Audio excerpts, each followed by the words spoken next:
Chapter 1851–1875 Supremacy Games. Chapter 1851 A Soul for Soul. We genuinely don't know if she is alive or not. Quantix Prime intervened to calm him. The last time we saw her was when Athena chased her into your realm. When did this happen? Felix narrowed his eyes. Years ago during the war in the tower's ruins. Quantix Prime answered. Felix noticed no deceit in his tone, making him realize there were two truths: either Commander Bia had successfully escaped Athena's chase by some miracle, or she was caught and they failed to extract information from her. Otherwise, they would have found him much sooner than this. Without bothering to say goodbye, Felix phased out of existence again, leaving them looking around them in vigilance. Forget it, he is gone. Quantix Prime said calmly. Your Majesty, what are we going to do? Krell inquired as he gazed behind him. They were just told that Apollo was no longer a problem to the realm and they were still finding it hard to believe. Let's go back. But, Quantix Prime trusted his words, feeling like someone with his celestial aura wouldn't bother to lie to them. As expected, the moment they returned to the battlefield, they found out that nothing was left behind. The portals were closed and the dark creatures were gone. The destruction of the forest was the only mark left behind from the war. Everyone turned their gaze to the previous place of their capital city, which now had become nothing but empty air. A wave of sorrow and depression took over immediately. Quantix Prime had no intention of letting the death of the Quantar ruin their morale. Citizens of the Empire, he spoke with a stern tone, we stand on the brink of a new era, an era shadowed by the loss of our beloved guardian and pillar, the Quantar.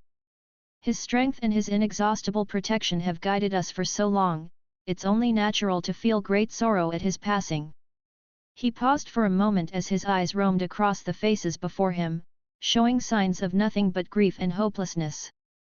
Quantum's legacy is not just the empire he helped build, Quantix Prime continued, his voice rising with conviction, but the spirit of unity and courage he instilled in each of us. Today, we face an unpredictable future, he admitted, but we also face it together. We will rebuild, we will heal, and we will grow stronger than ever. His eyes suddenly blazed with murderous hatred as he looked in the direction of the Chaoxian Empire. Prepare yourselves, my friends. The battle with the King of Darkness might have been concluded, but we still have one more pest to clean from our realm.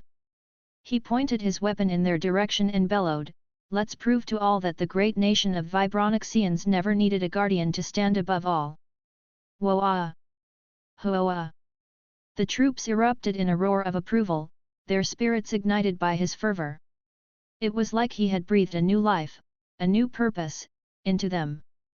Quantix Prime turned to Timion and spoke coldly, call for the remainder of the nations, we have to get rid of the traitors as fast as possible. Agreed. Timion nodded in agreement, understanding that if the Chaoxians were given a chance, they might make the first move and start picking on them one by one. Meanwhile, Felix couldn't care less about the future of the quantum realm. He immediately took off toward the rift, knowing that he had to enter it before it closed. There wasn't much time before it happened. Universe, tell me whether primogenitor Bia is alive or dead. Felix inquired, using the greed laws. The universe gave back a response immediately after receiving the payment of dark creatures. Dead, she really died. Felix sighed in frustration. He realized that for Commander Bia to end up dead, yet his location remained unfound for years, it meant she had committed suicide. In his eyes, there was no way Athena would eliminate her before extracting information. Show me how she died. Felix requested again, his tone a bit heavy. A spiritual scene played before his eyes and was shown to the others too. When they saw how Commander Bia didn't hesitate to blow her soul to protect Felix, they had no clue how to feel. She really went for it. Her animosity of Uranus was so strong, she has no qualms repaying you in this manner for taking him down. Thor sighed. With the things he had done to her, I can understand her. Lady Yggdrasil murmured. Felix remained silent, waving his hand to remove the memory. His expression was unreadable, but the tenants could feel that he was boiling inside. Eris, Apollo, Bia, and Xuan Adder, four beings have decided to sacrifice themselves for my sake. Felix's pupils span faster and faster. That's how weak you were, that's how dependent you were, but no more. This last stretch, this last hurdle is mine to take. If Felix wasn't in complete control of his emotions, he would have already flipped out. To have 4 people sacrifice themselves for him in one realm, proved that he was more than inadequate. How could he save Asna when he was the one needing to be saved every time? After a while, Felix reached at the rift near the tower's ruins. He went straight in, his eyes adjusting to pitch-black darkness immediately. He ignored the massive dormancy of dark creatures and went straight to the gateway, leading to the infinite corridor, packed with dimensional gaps created from 2 high-quality materials clashing at an atomic level. The dark creatures are no longer entering the gaps. The dark reaction didn't show up even while concocting a rank 5 potion. Lady Sphinx shared with them a microscopic scene of a rank 5 potion concoction. The mixture finished merging successfully without the dark reaction ever showing up, which made the potion hit a 100% success rate. This was without using the final enhancement step. Nov. L. B //JNN. I guess the SG Alliance and the Witch Empire are going to have their hands full. Felix smiled, seemingly unbothered by this. He didn't continue with the subject and pulled out both Apollo and Eris cores from within him. He placed them next to each other and summoned the equal trade symbol. Then, he initiated with Eris revival, making a silent wish. The price? The dark creatures lying around him. The fox symbol kept devouring them like no tomorrow, causing Felix's eyebrows to furrow. He realized that it might eat the entire army and it would be enough for just one. I need to sacrifice something else. Felix thought about it for a moment and then he remembered that he was still holding into someone. A cold smile emerged on his face as he switched to his wisp in the consciousness space. Then, he walked to the crucified Uranus, who had been slumbering ever since he got caught. Aha, a soul for a soul. The tenants showed sinister smiles, figuring out what Felix intended to do. Smack! Felix slapped him in the right cheek until his head was about to pop off. Uranus jolted awake immediately, his muddled eyes opening up to the sight of Felix and the tenants surrounding him. 1852 The punishment and the revival. Where am I? He mumbled in a daze. When the memories returned to him, he broke free from his daze immediately and looked at Felix with a hateful expression. Brat, new look again. He taunted, uncaring about his situation. He knew that he wasn't leaving this place ever again no matter how much he begged. If so, he might as well vent a little of his hatred. I have to say, you are quite lucky. Felix walked around him with a saddened expression. I kept your soul around for the sake of returning some of the fun you gave me and most importantly, to hand you over to your ex-wife. This was indeed Felix's initial plan for Uranus. He wanted to give Commander Bia away to punish Uranus on her own. But alas, she didn't just die, she blew her soul completely, leaving no other way to rescue her but to restore time in that specific area. Tisk, do your worst and quit your blabber. Uranus sneered. Why not? Felix's gentle smile turned creepier as he leaned closer to Uranus. Then, with the snap of a finger, the nightmare began. Uranus found himself stripped of his power while his regal attire replaced with rags. Around him, there were burly shadowy figures, their eyes filled with contempt and derision. Uranus tried to move away, to summon his strength, but found himself powerless. The figures closed in, their taunts growing louder, their hands grasping and pulling at him, dragging him through the dirt. Let me go, filthy beasts! He bellowed as he got forced to crawl, every inch of his progress met with cruel laughter and vicious kicks. Alas, the worst had yet to come. To Uranus' horror, he realized that the shadowy figures were stripping him from his clothes and nailing him in a derogatory position. No. No. What are you doing? No. He screamed at the approaching shadowy figures, but they ignored him completely. Is this not what you did to BIA?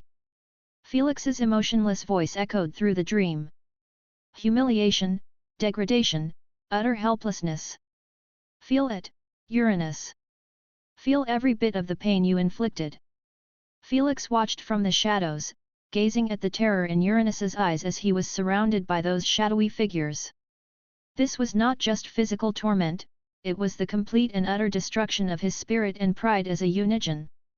Felix accelerated time in his dream realm from 1 second to a billion years. Then, he snapped his finger and brought Uranus out of it, removing the crucifixion from him at the same time. Uranus laid on the cold stone ocean floor, his body trembling, his eyes wide and vacant. The humiliating torment of the dream lingered, leaving him with a soulless expression. He stared ahead without a single blink, like his mind was broken by the cruelty he had endured. Felix and the tenants analyzed his face, satisfaction and pleasure were written all over their faces. Not a single one of them felt bad for him. Not so talkative now, hey. Felix chuckled as he reached out with his finger, you should have kept your mouth shut. Uranus lifted his soulless eyes and stared at Felix's finger touch his forehead in silence, that was the last thing he saw in his life. Immediately after contact was made, the equal trade symbol devoured Uranus' soul and stopped the feeding process on the dark creatures. Then, it started pulling the remnants of Eris' soul from the core itself even though it was considered Felix's core now. The fragments of Eris's soul started to meld together, each piece finding its rightful place. With one final blinding flash, the process was complete. Eris's soul began hover before the equal trade symbol, her features and body were the same as before. Before her physical form could be manifested, Felix created a similar type of clothes that she used to always wear. When Eris opened her eyes, she found herself staring into Felix's dark vortex-like eyes. It seems like my theory was correct, after all. Eris pushed her glasses calmly, based on your appearance and aura, you must have ascended while using the Stone of Reality as the main core. It's nice to meet you too. Felix chuckled, expecting such reaction from her.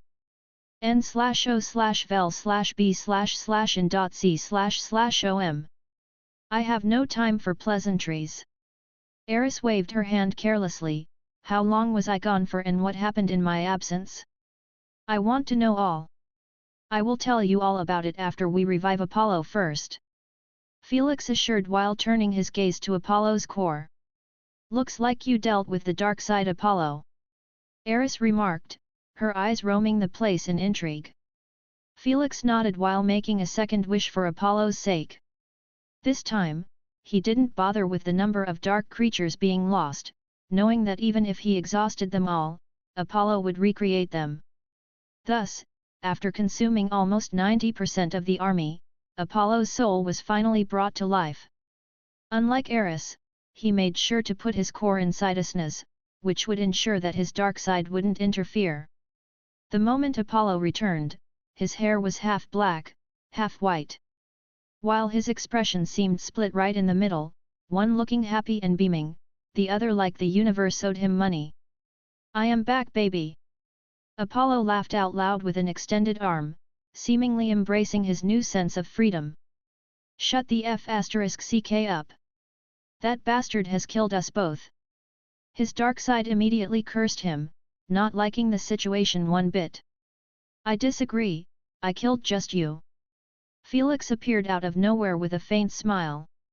His gaze turned to the other Apollo and went for a hug. On the other hand, my partner here has died for me and I would forever be grateful for it. My idol, ha ha ha. I am glad you haven't forgotten about me. Apollo wiped a fake tear as he hugged Felix, uncaring about his other half resisting the hug with his entire strength. When Felix saw this, he turned to his partner and inquired with a solemn tone, you wish me to deal with him forever? Is there a way to obtain rid of him, for real? Both Apollos were startled. It was expected, as there was no way to deal with the laws affecting their personalities. Not even Ares managed to escape from the curse of his laws. Of course, but it shall be a bit costly. Felix gave a trusting smile. All you have to do is allow me to possess your core. I can bestow your powers to you without ever getting bothered by your dark. I am in. Apollo agreed right away, his eyes burning with anticipation. While the tenants were left speechless by his eagerness to hand over his core so easily and freely, the Unigens understood where he was coming from. He was that much pain in the ass, hey. Felix smiled wryly. You don't understand the half of it. Apollo uttered, his eyes were stern and had a tingle of hopelessness in them. Apollo was always considered a slave to his dark side since he was the one possessing the core. This meant, he was a slave to his own self, having almost no say in important matters. Are you stupid? Death is far better than this. Apollo's dark side couldn't help but curse ferociously. He will also have the same control over you. Additionally, he is going to fight against the three rulers. How is that better than what I was doing to you? There is a big difference. Apollo smirked as he shared a high five with Felix. I shall be doing it with my partner, brother, and idol, not my worst psychopathic half. Say less. Felix laughed in amusement and kicked off the process right way under the curious eyes of the tenants. But, Felix, how are you going to do it? Will you link them again to the seven tails? Thor inquired what was in everyone's minds. In their eyes, Felix had already filled up the 7 years quota and they doubted if even the celestial dragon tails would help out. After all, his body could hold up to 7 cores at max. Ah, I forgot to inform you about this. Felix chuckled while answering, I am now capable to put cores in the Stone of Reality's space and switch between the ones outside whenever I want. You uttered what? 1853 Altering reality. Just like a SNES core can hold into Unigen cores, the Stone of Reality can do the same too. Felix shared what he received after the ascension, but, unlike a SNES core, it doesn't pose any authority on the cores. Since a SNES core was called the origin of laws, it implied the creation and full control over all the laws in the universe. Meanwhile, the Stone of Reality might alter the laws and logical dynamics between them, but it didn't pose the same authority over the laws as a SNES. So, like a storage. Lady Sphinx raised an eyebrow. Yes. Felix nodded. How will this help you exactly? Candace tilted her head in confusion. I can store one of my ascended cores into the Stone of Reality and empty its place at the price of losing its powers. Felix shared, this will allow me to ascend with another core, using the same strategy. The tenants were left taken back, not expecting such a method to be available. How can this even work? Thor knitted his eyebrows. Will the universe allow you to store your core in the stone? Isn't this the same as relegating your duties as the guardian of that law? There is a more pressing question. Lady Sphinx asked, is it possible for you to dissociate your soul with the integrated cores? Storing a core is one thing, but dissociating your soul is different.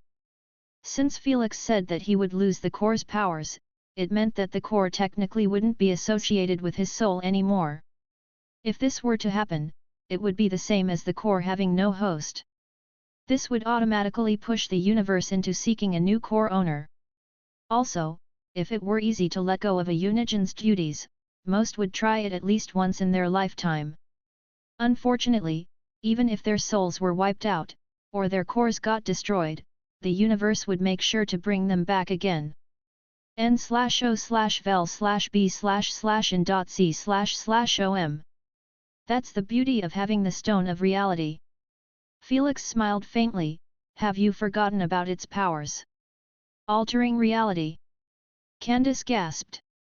You are planning to alter the reality of how the core's system works. Eris narrowed her eyes in intrigue. Just for me. Felix nodded, I doubt it's possible to achieve it on a universal scale without exhausting million tons of liquefied celestial energy. But, for one person. Felix gave a confident smile and said, I am certain I can collect enough. Collect enough. Eris sized him up in surprise, you have a method to obtain celestial energy. Yes. Interesting, then, you just need to make it accept that the cores are still linked to you as long as they remain in the stone of reality. Eris brushed over such a shocking fact, aware that she would know about everything later on. I feel like I am missing some details, but... Apollo interjected with a questioning tone, if you can do this much, why not bowl out and make the universe allow you to have more than 7 cores active at once? Well, the only thing I can't alter is the number of slots for my hearts since they are associated with the universe's consciousness 7 celestial hearts. Felix shook his head, you can change what was created, but not the base of the creator. Hey! Both Apollos were left baffled, having no clue what the hell he was talking about. But, the rest understood him immediately. The stone of reality's powers was grounded in the rules of the universe and could not affect the universe's consciousness foundational body. 7 celestial hearts or 7 unigen cores, there could not be more. Join my consciousness space, I will update you while I collect celestial energy, Felix said as he offered his extended hand to them. At first touch, their wisps of consciousness were taken inside his mind, leaving them astounded after noticing the place's divine atmosphere. There's sure a lot of people here, how delightful. Apollo's smile widened to the limit after noticing that the town was packed with people and activities of all sorts. Meanwhile, his other half couldn't be more distressed. He was already killed once without aware how it happened. Although it seemed impossible to separate them since it implied separating 2 laws, which were interconnected to one core, he already started to believe in Felix's miracles. Alas, no matter how much he screamed, cursed, or begged his other side, he resisted to listen to him. Where is Lilith? Eris inquired calmly as she glanced around and didn't find her presence. Asna's core, Felix intoned, uncaring. Ever since his ascension, Lilith hadn't bothered to join them to give one of her infamous remarks, she stayed in Asna's core, chilling on her throne. Right now, he could still sense her being in the same position, eating a lollipop with a lazy expression. When she noticed his eyes on her, she gave him a seductive playful wink, making him return to ignoring her. Haven't you tried to kick her out of Asna's core now that you are a celestial? Eris asked, switching to telepathy. Not yet. Why is that? I just ascended not long ago and I don't want to endanger it by acting rashly. Felix replied with a solemn tone, especially, when I have already succeeded in helping Asna recover her soul. Although Felix understood that his powers were on the border of omnipotence, he resisted to make a rash move that would jeopardize Asna's revival. Felix's extracted celestial energy from the unigens was from the surface, which meant it possessed an actual quality. 10-15. I see, smart move. Eris nodded, I suggest leaving her be. When Asna's soul recovers, she can deal with her without much of a trouble. Eris understood that Lilith was full of cunning surprises. If she dared to enter Asna's core, it was clear she had something that would help secure her stay. Even if she was somehow bluffing all this time, Felix would still not dare endanger it. True, better safe than sorry. Now, tell me exactly what happened from the moment I died. Eris requested as she took a seat, placing one leg above the other. While Felix was narrating the past events, he had sent his clones to the rift, standing at the edge of it. They were all extending their palms outside of the rift, the black flame mark on their palms glowing fiercely, absorbing high quantities of the quantum energy like a magnet. In a fluid process, the quantum energy turned into celestial energy, coursing through the clones' bodies. After a couple of hours, Felix scanned the amount gathered and couldn't help but shake his head in disappointment. At this pace, it will take me at least 1 billion years before I can collect a similar amount of celestial energy I had harvested from Athena, Aeolus, and Artemis. Felix realized that quantum energy was utterly useless since celestial energy was measured with real universal measurements.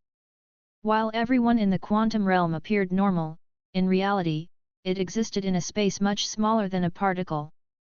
Felix's extracted celestial energy from the unigens was from the surface, which meant it possessed an actual quality. The matter universe is the answer. Felix gazed at the dimensional gaps and then at Apollo, who had already gotten comfortable with everyone and started playing them songs with his lyre. Sensing his gaze, Apollo turned to Felix and waved his hand at him with an ecstatic expression, seemingly enjoying singing to an audience again. Seeing his reaction, Felix's eyelids twitched. He isn't gonna be pleased with the mission I have planned for him. 1854 It's time to leave. Meanwhile, in the dimensional pocket, near the Universal's heart, the three rulers were still discussing what occurred in the quantum realm. I can't believe the brat has ascended to a celestial, Amonare uttered snarkily. It has indeed taken us by surprise. Medusa shook her head.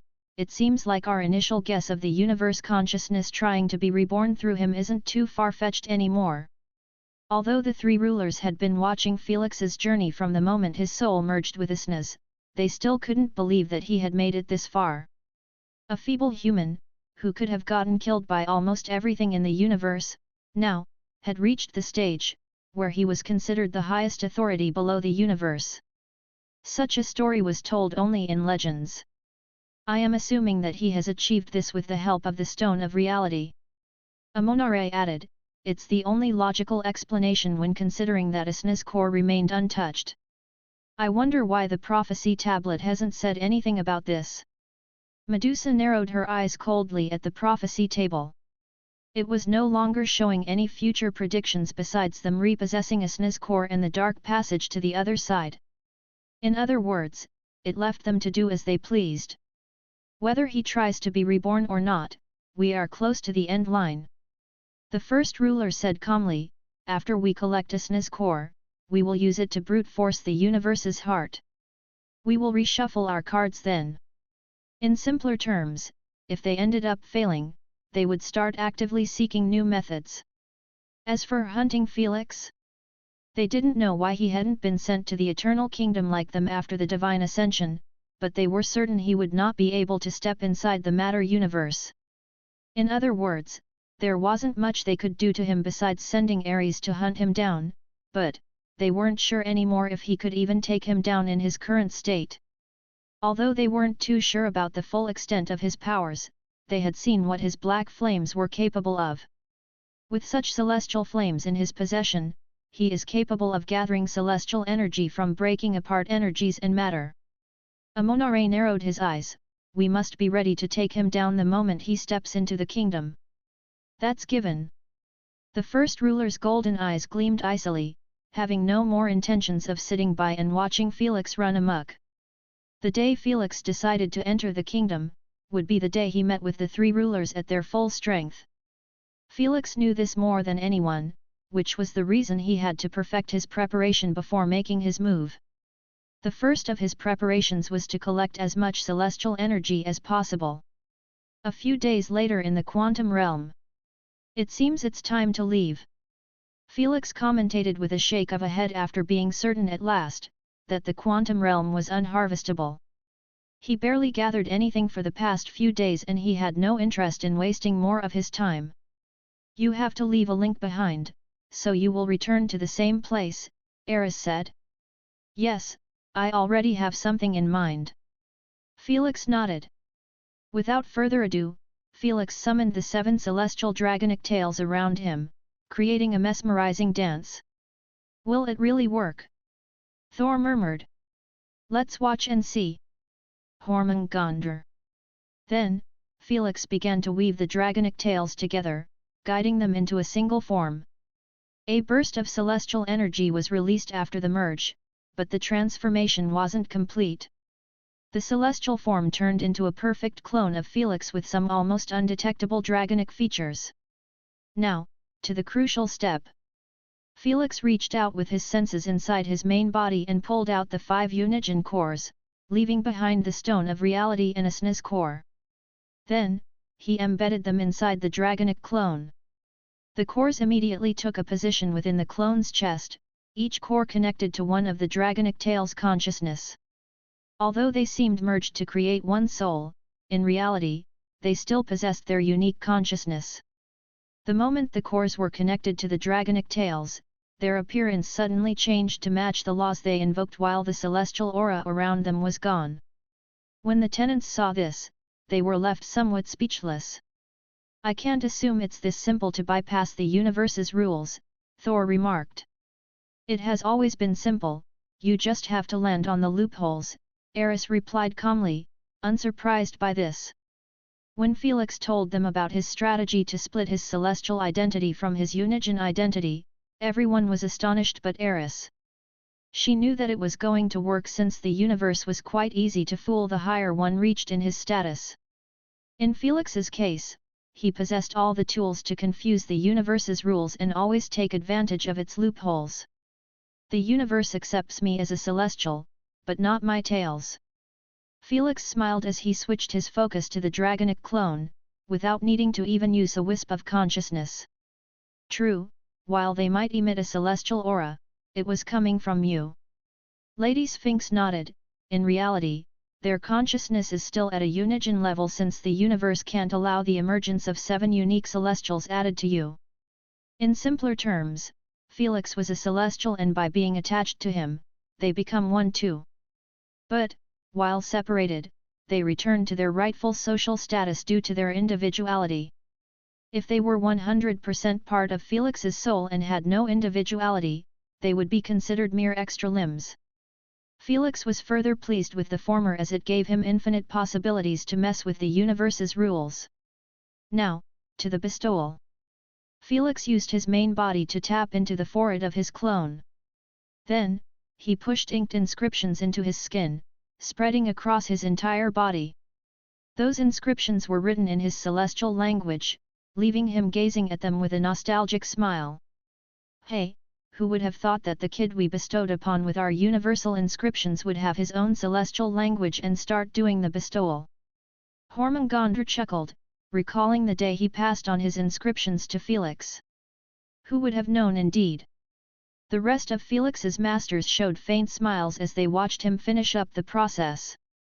After he was done, the inscriptions shimmered at once and then disappeared in his clone's skin. Now, he possesses some of the Stone of Reality's abilities and most importantly, the ability to use the black flames and deconstruct energies/matter to celestial energy.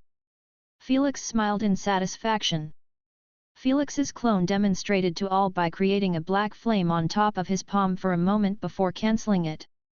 "It's like you turned your own clone into a primogenitor," Apollo remarked with a fascinated tone. "Your abilities are getting more unconventional." "It's the only way for this to work." Felix knew that since his dragonic clone wasn't considered celestial anymore, it wouldn't be possible for it to use celestial-based abilities on its own. Luckily, celestial abilities could be bestowed in limits, such as what happened to the primogenitors. If it wasn't for the 3 rulers' inscriptions, they wouldn't have been able to manipulate elements/laws, the limitation was their inability to create law-based abilities, unlike the rulers. In Felix's case, since the clone was still linked to the main body through him, he was able to bestow upon his clone the abilities to use the celestial flames even though he wasn't considered a celestial by universal standards. After all, Felix was able to use the black flames way before he became a celestial, and the only thing he did with the inscriptions was bestow upon it the upgrade to deconstruct. This should be enough. Felix dusted his hands and switched his focus to his clone again after putting his main body in a meditation position. n/o/vel/b//in.c//om. Let's get going. He gestured with his forehead for Apollo and Eris while walking towards the gateway with the infinite amount of dimensional gaps. Then, he picked a random dimensional gap and used his celestial black flames to burn off the edges. As Apollo said, the flames kept burning off the edges continuously, making it impossible for it to close down. Then, he created an invisible spiritual string linking him and his main body. This was the connection to ensure the possibility of them returning from the same dimensional gap. After all, the black flames would keep it open forever without needing the mixture. Bastard! Meanwhile, the dark side Apollo cursed him hatefully at the sight, feeling like he had gotten robbed of his dream. The fact that his idea worked, meant that he just needed a tiny bit of those black flames and he would have already conquered the entire universe and cast it in eternal darkness. Alas! Ops, sorry about that. Apollo slapped his other sulky cheek, still having difficulty controlling both personas. If it wasn't for Felix's support, he would have already gotten overridden by his dark side. Don't mention it, let's get out of here. Felix merely chuckled and went through the dimensional gap while being followed by his partners, exiting the quantum realm at last. With that, we conclude the 20th volume, The Quantum Realm. I know the pacing was a bit shit sometimes and with the chapter's release inconsistency, it made it worse. Still, I am happy that the volume was concluded with all plot lines closed in it. The next volume will be the last in the novel and will have all remaining plot lines concluded from the start to the end. It might be long, it might be short, I still don't know, but I do hope you enjoy the rest of the journey as we are in the footsteps of the finale. Thank you for your support. Chapter 1855 Fresh Air at Last. After a short chaotic spatial trip, the three emerged in the atomic world, or more precisely, an active war zone between two countless molecules of different origins, attempting to shatter each other and merge. With one glance, Felix figured out that they were inside a potion mixture and the exact potion. Rank 4 potion, Raging Bull. Felix commentated with a wistful smile, recalling the days he had to concoct this potion for hours until he mastered it. Looks like we will emerge in the Witch Empire, Apollo remarked as started increasing his size explosively, followed by Eris. Felix waved his hand at the sea of molecules, causing the invisible inscriptions to shimmer once. Then, he took off after them. Meanwhile, at the surface level, the witch concocting the potion was no other than Professor Hala. She was the first witch Felix interacted with in his second life when he commissioned her to concoct the elemental potion. What's going on today? First, it was the weird disappearance of the dark reaction, and now this. Professor Hala knitted her eyebrows in confusion as she studied the mixture up close with her spiritual eye. She saw that the mixture had been pacified, which was impossible when concocting the Raging Bull potion. Besides the dark reaction, this potion was extremely difficult to concoct and required immense skill in heat control. When she was using her best to control the fierce chemical reaction, it suddenly became smooth and peaceful. While she was wondering about this peculiarity, Felix and his two partners suddenly emerged from the cauldron. They were smaller than flies and so fast that Professor Hala hadn't spotted them at all.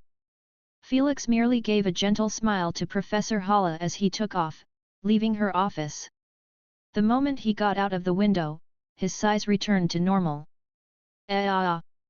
Fresh air at last. Sunlight at last. Apollo extended his arms widely as he took a deep breath, enjoying the rays of sunlight brushing over his skin. It sure feels pleasant to return home. Felix agreed while eyeing the Royal Academy's lively campus. It was as beautiful and serene as the last time he attended it.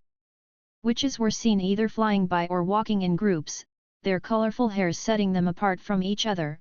Their beauty that was enough to topple empires was still shining brightly as ever. Should I give the girls a visit?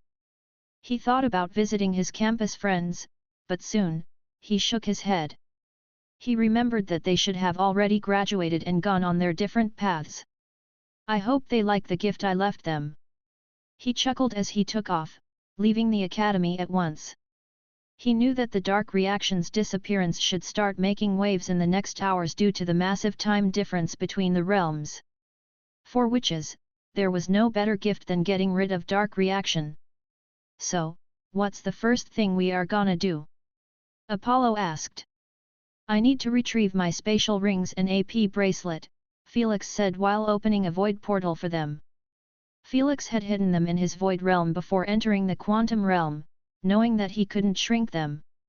The moment they entered the portal, they appeared at the exact location, where he had kept them. They were inside a floating small void chest resistant to void energy. Felix picked up the chest and cracked it open. Then, wore the rings and the bracelet, connecting his consciousness with them. Since his current consciousness had the unique ID of his dragonic tails instead of him, of course, he was rejected entry. But, he didn't care, he brute forced his entry to the dimensional pocket, collecting everything in it. Then, he placed them inside a new spatial ring and wore it. Next, he sat cross-legged and gazed at the infinite expanse of darkness. Now, let's start with this infinite pool of void energy. With a faint smirk, he extended both of his palms to the side and then, he increased his size continuously, towering over moons, planets, stars, and even black holes. Whoa-ah!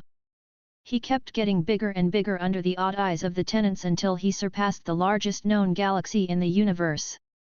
He was so massive, so astronomical, a mere hair strand was larger than the entire solar system by 10 times. By the time he stopped, Apollo and Eris were no longer seen. It was just Felix with his pitch-black vortex-like eyes, resembling two black holes. Without an ounce of hesitation, Felix started pulling in immense amounts of void energy, provoking the peaceful and silent realm to turn chaotic immediately. As the inscriptions on his body appeared and turned as bright as stars on a moonless night, the transformation began. The void energy flowed into his being and began to turn into a serene purified celestial energy, shining with an ethereal brilliance. As Felix continued to draw and transform the void energy, the disturbance he caused rippled through the fabric of the void realm. The sheer scale of his actions did not go unnoticed as the three rulers sensed the disruption almost immediately. Their eyes turned toward the source, making them see only massive amounts of void energy disappearing into nothingness. n/o/b/in.c//om. It took them no time to realize what was going on. They exchanged cold glances between each other, understanding that Felix had gotten out somehow and was harvesting celestial energy. I had a feeling the brat wouldn't stay put in the quantum realm. Amonare narrowed his eyes coldly. But, how did he exit it? Medusa wondered, his ascension must have been somewhat unique. I know one thing, celestials are forbidden from stepping the matter universe. The first ruler commentated calmly, which means, he has either sent someone to collect celestial energy or he is using a clone without any connection to his celestial status. In both scenarios, we can deal with him, Amonare uttered, his focus switching to the floating core of Ares. Although they had tried their best to accelerate the soul recovery process, it was nowhere as fast as what the Quantar did to Felix. It was good that they had retrieved him. If they had left him to be reborn in the quantum realm, his fate would have been the same as the rest of the Unigens. Knowing Ares, they were certain he would have fought Felix regardless if he ascended or not. I think we should send him to check. Medusa suggested, whether it was a clone or a subordinate, he is amassing tremendous amounts of void energy. I have no interest in waiting until he exhausts the entire pool of void energy, turning it into celestial energy. Or worse, do the same to the entire matter universe. The two rulers remained silent, thinking about it thoroughly. They also understood that it was a bad idea to give this much leeway to Felix. But, it wasn't a simple decision to send Ares on him. They understood that if he failed, he would be handing over his core to Felix. Even if he succeeded, he would not have killed the real one. So, if they were going to make their move, it had to be perfect. I have an idea. The first ruler commentated composedly, his eyes gazing at Ares' soul that was on the brink of completion. Chapter 1856 Fabric of Logic. Back in the Void Realm. After a couple of days of non-stop devouring void energy, Felix finally decided that he had enough to help out Apollo. Of course, he wasn't going to stop the deconstruction. He sent out a clone with the needed amount to the quantum realm, linking up with his celestial form. Apollo didn't need to accompany him since his core was inside the stone of reality. Wow, time sure passes here at an incredible pace, Felix remarked after connecting the clone to his main form, making him realize that thousands of years had gone by. You have no idea. Thor replied lazily, we are dying of boredom here, I think we should switch to one of your cores. Indeed, I would rather be on the outside. Take us. Take us. Take us. The tenants chanted unitedly with the leadership of Apollo and Loki, resembling a workers' union protesting the bad treatment of their employer. Felix stared at them speechlessly, feeling like he was responsible for a bunch of children. Fine, fine, I was already planning on doing it. Felix shook his head in amusement. I think there is a much more pressing problem to handle. Lady Sphinx said calmly, Asna's core doesn't seem to be recovering at the predicted pace. Yeah, I noticed. Felix frowned. The first thing he checked was Asna's soul process. He found out that even after many thousands of years passing by, which should have been enough, Asna's soul was barely 10% done. I knew that she is a celestial and all, but still, this is far too slow. Lady Sphinx said. I don't know, there isn't anything peculiar with her soul. Felix said he analyzed Asna's soul and found nothing weird. Sure, it was growing slowly, but it was still moving. I think she needs celestial energy. Elder Kraken suggested, your soul has accelerated after the stone of reality devoured the life force of the Quantar. I am assuming that celestials require an extra push to help them compared to Unigens. Maybe the case. Felix nodded, let's try it. Now that Felix could afford to risk losing some celestial energy, he didn't hesitate to pour a decent amount on Asna's core. Asna's core responded immediately, shining brighter than a star. Then, the soul started slowly accelerating its recovery speed. Celestial energy is truly the answer to all problems. Lord Loki remarked with an astounded look. Well, it is the origin of everything. Cyclope replied with a bitter smile, if only I was able to use it, I wonder if I can forge true divine weapons. I can give you some later to play with. Felix said as he stopped feeding Asna's core, for now, I need to follow my priorities. True, while Asna's core is gonna take immense time, I don't think there is a need to waste celestial energy on accelerating the process. Thor nodded, with the massive time difference between realms, she will be up and running before you know it. Felix nodded in agreement, as much as he wanted to reconnect with Asna. He knew that he shouldn't be wasting the gathered celestial energy on something guaranteed to happen. Especially, now that he needed it the most. Right now, his topmost priority was making Apollo useful.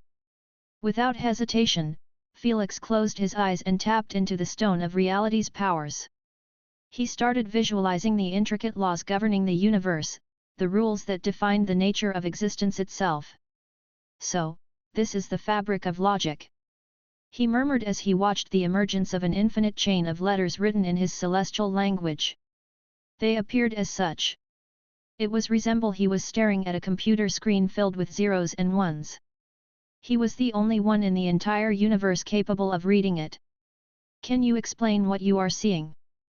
Eris requested, intrigued with the whole concept of the universe's logical frame being separate. Felix picked up the same paragraph written above and explained. For example, this short paragraph is a small piece of a logical frame behind the laws of thermodynamics in our universe. If I were to start messing with it by removing sentences from it or adding new ones, I would change the thermodynamics in the entire universe, turning heat produced from energy into a chill or something. Felix chuckled, of course, such a massive change in the universe's reality and its logic requires an unimaginable amount of celestial energy to even carry such a command. Celestial energy, there it is again. Thor narrowed his eyes, is it possible to change the reality concerning the three rulers if you collected enough? It should be. Felix began scrolling through the infinite lines while visualizing what he wanted to facilitate the search. It took no time before a new massive page of lines manifested before him. After interpreting it with one glance, Felix shared with a faint smile. The three rulers are also under the logical frame of the universe. Felix had expected as much since this logical frame was the one setting up rules and balance across the universe. The rulers were also affected by the universe's regulations. If it wasn't for this, they wouldn't be banned from entering the matter universe. This is great. Candace exclaimed, "Can't you weaken or get rid of them through this?" "It's possible, but I don't want to imagine how much is it going to cost." Felix rubbed his chin, thinking quite thoughtfully about doing it. Although he knew that such a massive disturbance in the universe's balance wasn't going to be cheap, he was free to harvest celestial energy from the entire universe. "I am certain you can collect enough to pull it off," Thor encouraged. "If you just managed to weaken them, it will make the fight much easier for you. Indeed, it's much more efficient than collecting celestial energy to increase your strength." Fenrir nodded with a stern expression. "Weakening your opponent is always better than strengthening yourself." Felix was intending before on gathering celestial energy for two purposes, helping Asna awaken to her true form and enhancing his strength to match the three rulers. After all, they could grow to infinity depending on the celestial energy in their possession. While he could do the same now he was a celestial, he didn't want to underestimate the amount they gathered over billions of years. n/o/vel/b/in.c//om. Indeed, weakening them is much more efficient. Felix agreed as he read the rules the three rulers were working on. Before long, his eyes met with a rule that made his lips widen into a smirk. "If I pulled this off, the battle would be so one-sided, they wouldn't know what hit them." But for now, Felix returned to his main task. He began looking for his file and it didn't take much long to find it. "It seems quite weird to see my entire existence from soul to physical written in sentences akin to a book," Felix commentated as he scanned his eyes across what made him. Just for the giggles, Felix messed a bit with his appearance, changing the color of his eyes through the fabric of logic. Since such an action was negligible, it took him no energy to use. "This is the closest you can get to being a god," Thor commentated in fascination. Chapter 1857 The Seventh Athenian. "God, hey!" Felix smiled wryly.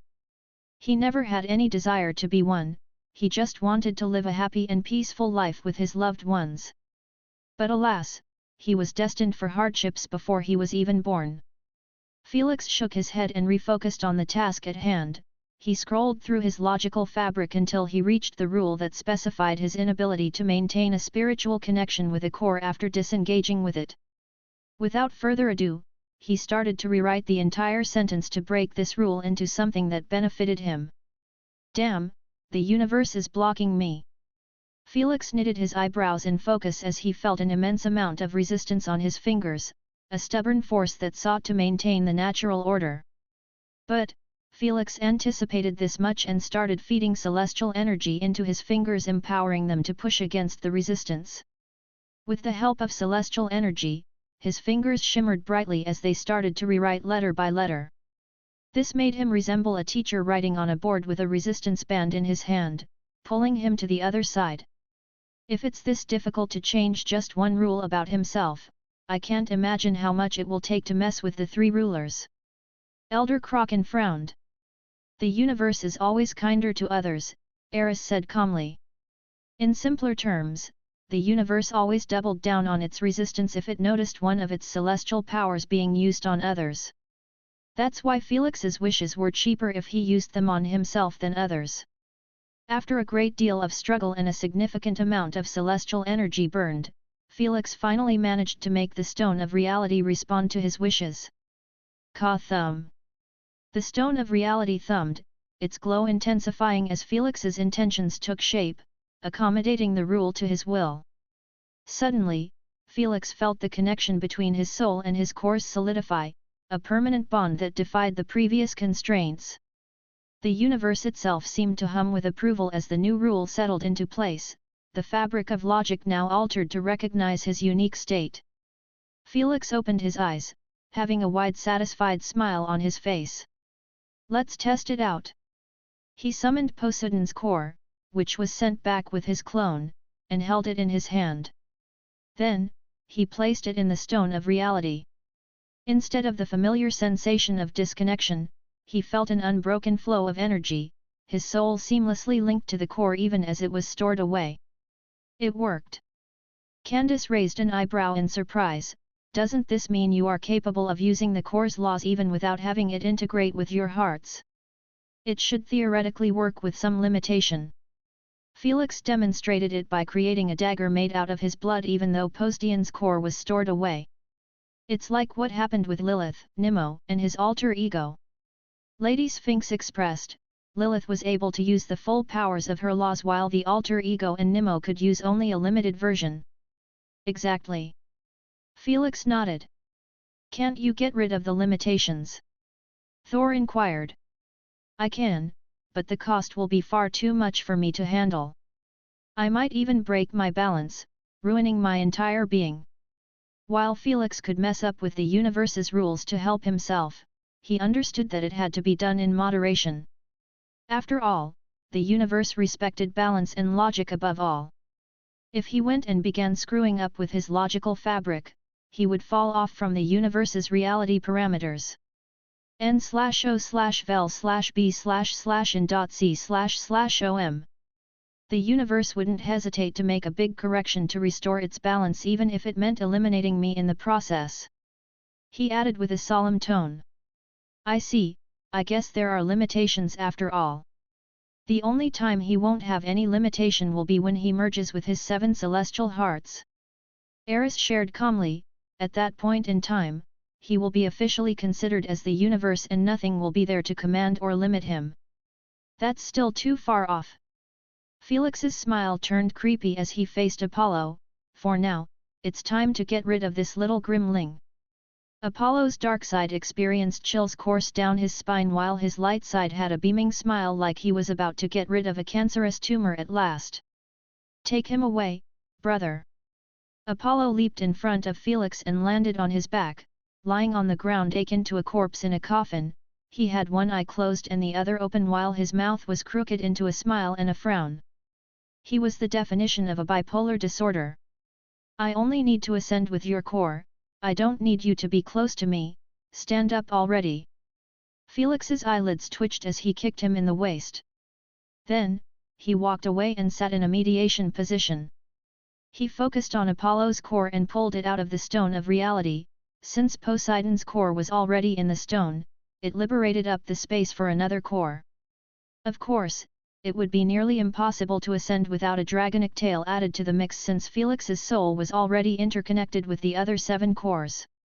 The rule change merely made it possible for the cores to be stored without the universe considering them as hostless cores and trying to find new owners for them.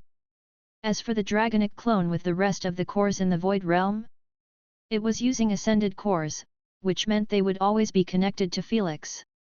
The moment a core gets stored inside a celestial heart, it loses connection to the owner, which was the reason Felix could snatch the Unigen's cores with a SNES core.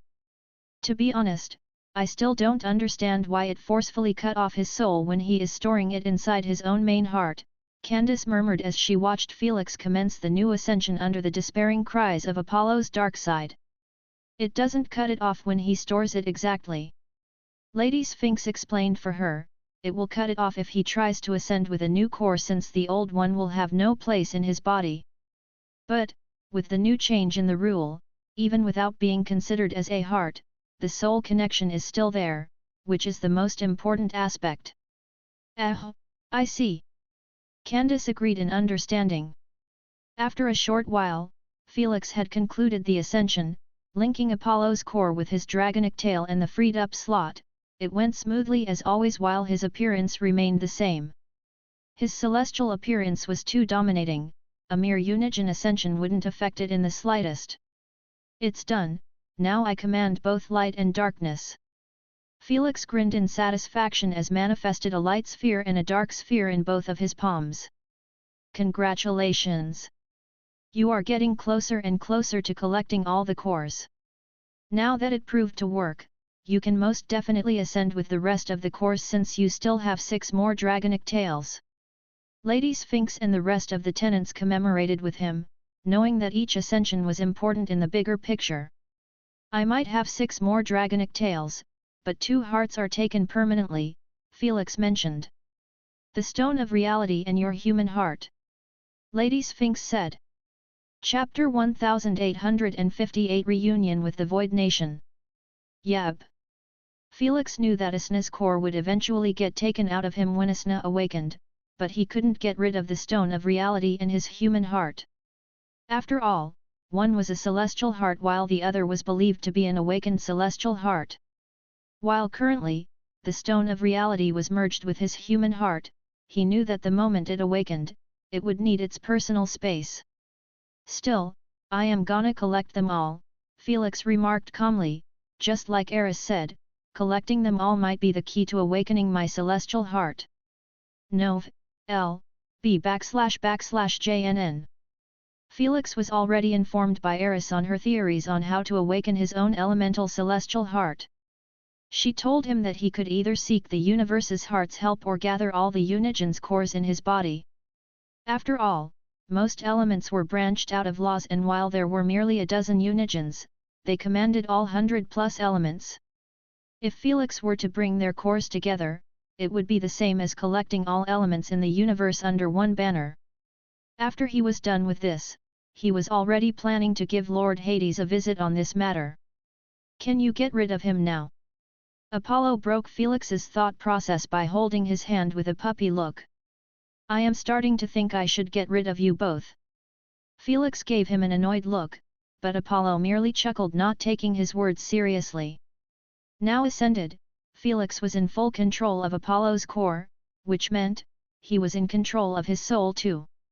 Thus, without much struggle, he erased Apollo's dark side with a single forward tap. Nuhu! Apollo's dark side screamed one last time as his consciousness faded into the ether once and for all. The moment he was gone, Apollo's appearance and expression returned to normal, making him touch his face in a daze. I can't hear him, I can't sense him, he really is gone. He murmured, his playfulness was nowhere to be seen. The tenants gazed at him silently, having no idea what it must have felt for Apollo to be enslaved by his own alter ego for billions of years. Under the mask of playfulness and perviness, he was living under a constant cloud of darkness.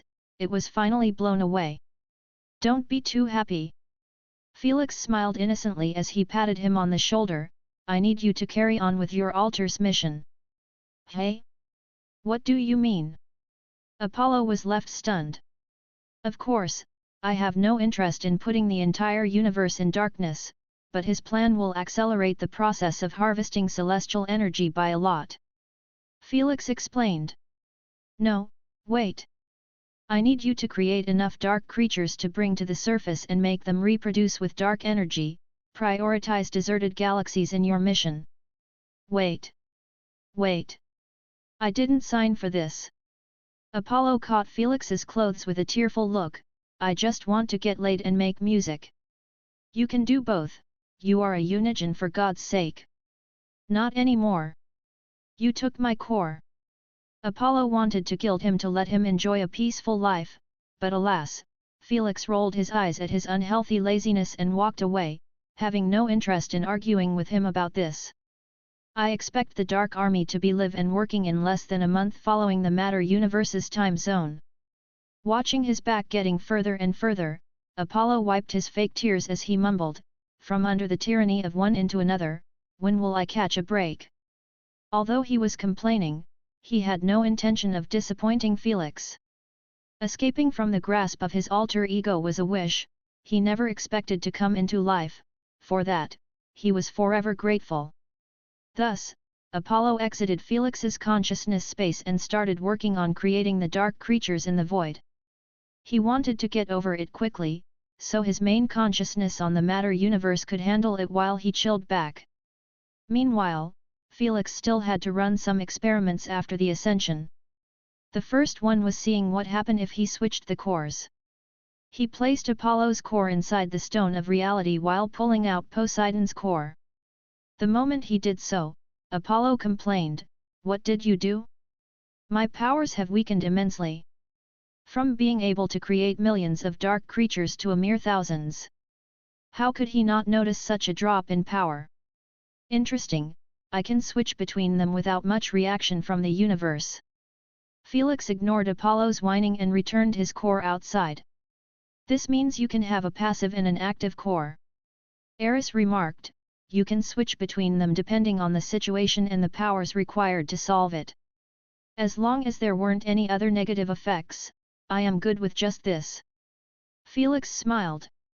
After finishing with the ascension, Felix brought his dragonic tail with Apollo's core back to the galaxy-wide clone, reuniting with Eris and Apollo. Are we going to pay a visit to Lord Hades now? Apollo inquired with a bored tone. Not yet, I have to meet my son and Void Nation first. Felix smiled, it's sure been a while since I saw that little cutie. I will keep chilling here, you do you. Apollo waved his hand carelessly as he sat on top of Felix's toe. Of course, both of them had to enlarge themselves to have some comfort being near Felix in his current size. Eris said nothing, but Felix understood that she also had no interest in joining the reunion. He left them be and swiftly took off in the direction of Nimmo and his Void Nation.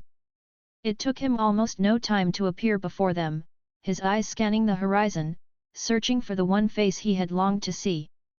Suddenly, a figure appeared from the entrance of a pitch-black citadel. The moment he saw him, Felix's smile turned soft. Nimmo, Felix called out, his tone echoing through the void realm. The instant Nimmo's ears picked up his voice, his expression turned frozen for a second before his eyes gleamed with joy and exhilaration after spotting Felix. Father! He called, his voice almost choking up. Felix took a step forward and appeared right in front of him. With a proud smile, he took him in his embrace. I've missed you, Nimmo said, holding him tighter. Me too, my son, me too. Felix patted him, his gaze wandering across the bustling Void Nation. You sure have grown strong, and the Void Nation flourished under your guidance. I only did what you told me. Nimmo smiled akin to a little child again, enjoying the patting. My lord! My lord! You have returned! My lord! We awaited your return. Suddenly, the beautiful moment was spoiled by the swift appearance of the Ruiner, Arthur, Miriam, and the rest of the upper echelon. They promptly knelt before him, their eyes filled with great reverence and awe. I have returned indeed. Felix smiled as he calmed the irritated Nimmo, who seemed like he wanted to rip their heads off for interrupting them. Chapter 1859 Revisiting the Spirit Realm. After entering the cathedral, Felix was greeted with his throne awaiting him, untouched. Not even Nimmo sat on it while he was gone. My lord, I hope your journey wasn't too difficult. Arthur checked with a respectful tone. It was manageable. Felix chuckled, knowing it was nothing but that. The moment he took his seat and felt the cold surface of the throne, Felix showed a faint gentle smile. Some things are still the same. He murmured. Father, would you like me to change it? Nimmo inquired with a stern tone. No, I like it as it is. Felix waved his hand and then switched the subject. I am more interested in knowing how far you have reached in your laws. Is there any improvement? Plenty, I have been training non-stop on my symbolic techniques. Nimmo immediately started showing off by manifesting tens of symbolic techniques. He had a big smile as he was doing this, making it seem like he was trying to earn his father's approval. Not bad, you sure have worked hard. Felix was quite proud, knowing that mastering symbolic techniques was a delicate process. Since Nimmo was using 7 Sin powers through him, it meant that the access he had was quite limited. Of course, I am doing my best to be on your side when you attempt to rescue Mother. Nimmo nodded, his eyes seemed to burn with a hint of hatred. It was directed at the 3 rulers. You don't have to do that. Felix smiled, I already have your mother's situation covered. You already saved her. Nimmo's eyes widened. Not yet, but it won't be far. Felix requested, leave your mother's situation to me. If you want to help me, I will need infinite void creatures, the more, the merrier. Is it for wishes? Miriam inquired. Something like that. Felix didn't want to elaborate too much. You got it, my lord. Arthur lowered his head in acceptance followed by the rest. They can handle such a task. I want to accompany you. Nemo requested stubbornly. Little Nemo, I am not sure I can survive my next battles.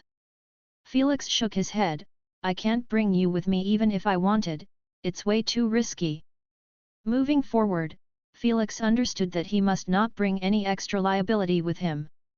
While Nemo's strength was at the apex too, he would be nothing if he were to face the three rulers. Felix was certain the three rulers would use his son against him if they became desperate enough. But don't worry, you can accompany me with your wisp. Felix patted him on the head. Nemo wanted to try and convince Felix, but a simple look in his father's eyes made him understand that he was determined in his decision. He could only sigh and nod his head in understanding. At least, he would be joining him in his mind, which wasn't too terrible. After spending some time in the Void Nation and helping his subordinates grow stronger with his new stone of reality powers merged with the laws, Felix left them be. He made sure to enhance the wrathful creators mostly to help him produce many more void creatures. Void creatures might not be as efficient as dark creatures, but they could still get transferred to celestial energy. When he returned to his dragonic clone, he didn't need to say much before Apollo and Eris appeared next to him. Hades? Eris asked. Lord Hades. Felix nodded. The moment he confirmed it, a spiritual passage manifested in front of them. Well, someone is excited to see you. Apollo raised an eyebrow in surprise. Let's go. Felix ignored him and stepped into the spiritual passage as a wisp in the shape of a humanoid spirit. Eris and Apollo followed after him. The moment their eyes adjusted to the light, they found themselves floating above the heavenly plane. It was as beautiful and peaceful as the last time Felix visited it. Immense expanses of greenery were occupied by white-spirited animals of different species. When they lifted their heads, their eyes met with Lord Hades' palace. It exuded an aura of ancient power and tranquil authority, matching Lord Hades' demeanor. Hades sure knows how to enjoy life. Apollo whistled with an expression as they headed towards the magnificent palace. Is it your first time here? Felix raised an eyebrow in surprise. Yes. Apollo replied, Hades has never allowed any Unigen to enter his realm wantonly. What about you? Felix turned to Eris. Likewise. Eris shook her head, Hades doesn't believe in neutrality. You are either with or against the three rulers. So, he always refused to welcome us in his territory. I see. Knowing Lord Hades' persona, Felix wasn't quite surprised by this. He kinda agreed with his take on the matter. Unigens shouldn't be trusted, and if it wasn't for Felix in control of both Eris and Apollo's cores, he wouldn't have been this outgoing with their support, even though they sacrificed their lives for him.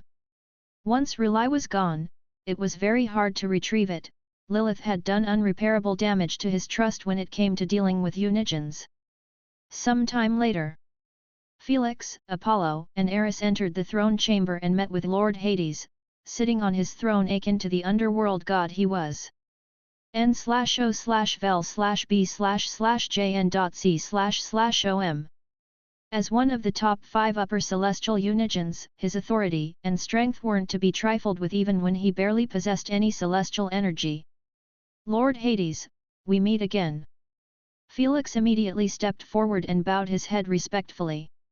Felix couldn't care less about his current social status when dealing with Lord Hades, who he considered as one of his masters. Celestial or not, he was going to always act respectfully before him, he owed him too much. Little one, you have grown to an unimaginable height. Lord Hades cracked a faint smile on his corpse-like face. Hades, I didn't think you were capable of smiling. Apollo chuckled. Hades, it's a pleasure to see you again, Eris uttered calmly. I wish I could say the same, traitors. Lord Hades uttered coldly. You still hung up on that? Apollo sighed with his arms extended. Come on Hades, what did you want us to do? He is right, I have no interest in your little conflict with the three rulers and most definitely won't exit the kingdom to make a stand, Eris uttered calmly. Look where your stubbornness has brought you. Lord Hades snickered. I couldn't be happier. Apollo grinned merrily. I received rid of that annoying F***er and at last I have a chance to do a universal tour. Don't look at me. Eris shrugged. I am closer to the truth than ever, I have no regrets. Lord Hades went silent, knowing that it was impossible to guilt-trip them for not taking his side. Just as he was going to drop it and focus on Felix, he ended up being inquired by him. May I know what happened between you guys? Felix rubbed his chin in intrigue. Is this related to sealing the spirit realm and the three rulers' desire to access it? More or less. Apollo answered for him. You see, Hades here is the only Unigen who rejected to join the Eternal Kingdom or assist with its creation. Chapter 1860 Founding the Eternal Kingdom. Lilith and Cronus have joined it, but ended up getting banished for screwing up too much. He added while pointing at Lord Hades, but this stubborn guy is different. He outright told them to F***ck off with their grand goal. Telling you about it doesn't hit as hard as seeing it for yourself. Before Lord Hades could intervene, Apollo manifested a spiritual mirror, showing scenes happening on the very first days of the universe. Near the universe's heart, the three rulers and every single Unigens were seen gathered akin to primal forces meeting for the first time. There was only a pure void beside the universe's heart and the massive dome of white mist released around it. By now, the universe had already expanded and trillions of galaxies were born, following the laws of the universe. However, 99.999% of them were empty. The few ones with a sense of life had nothing but mere unintelligent life forms. Right at this moment in time, the only intelligent beings were the ones in this meeting, a meeting that was going to shape the universe's future. May I ask why we have been summoned on such short notice? Hephaestus asked politely, his voice was as pleasant as a mermaid. This shocked the tenants, making them stare at his youthful appearance with slightly widened pupils. He seemed 180 degrees different than the Hephaestus Felix had to fight. Only when you see both versions does it impact you. Lady Sphinx furrowed her eyebrows, the inescapable pollution of the laws on their personalities. Everyone nodded as they scanned their eyes across the board, noticing that almost all Unigens were different than the ones they were accustomed to. Meanwhile, the three rulers were still the same as ever, covered in a blinding brilliance. Ladies and gentlemen, we are at a pivotal moment in our history, the first ruler spoke with a powerful voice. The unification of the Unigens and Celestials can bring an era of peace and prosperity that our realms have never known. Why? Are you tired of us stealing your precious celestial energy?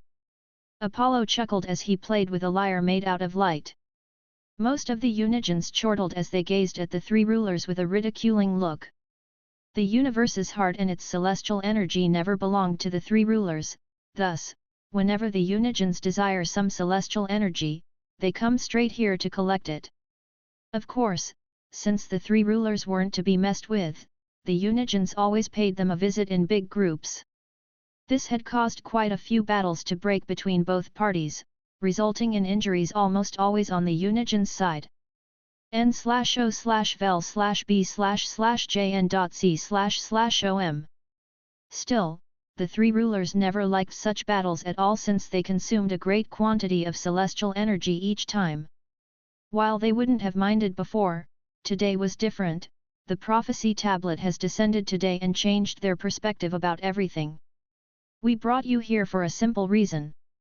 Amonare uttered calmly, we desire to establish a celestial kingdom around the universe's heart, we want you to be part of it. A celestial kingdom. Athena frowned, why? What's the purpose? I believe everyone is satisfied with the status quo. Satisfied? Are you sure? Medusa inquired, besides some of you with actual realms that you can call home, the rest are roaming in the darkness akin to rogue planets, with no star to orbit on. Hey, did you call us here to insult us? Poseidon scoffed, I am enjoying my oceanic domain, thank you very much. Imagine calling a planet of water as a domain. Hephaestus covered his laughter. Prick. Poseidon merely gave him the middle finger with an irritated look. It's good to see that some relationships never change with time.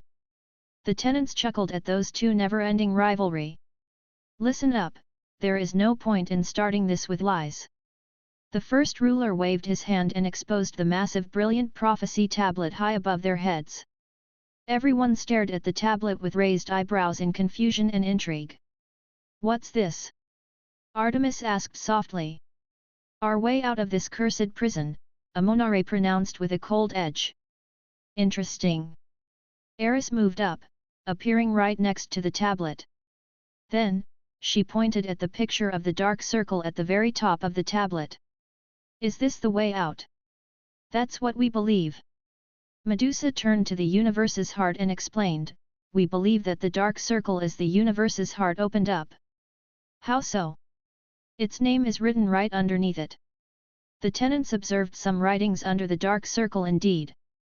Unfortunately, they couldn't read it, leaving them to take the three rulers' word for it.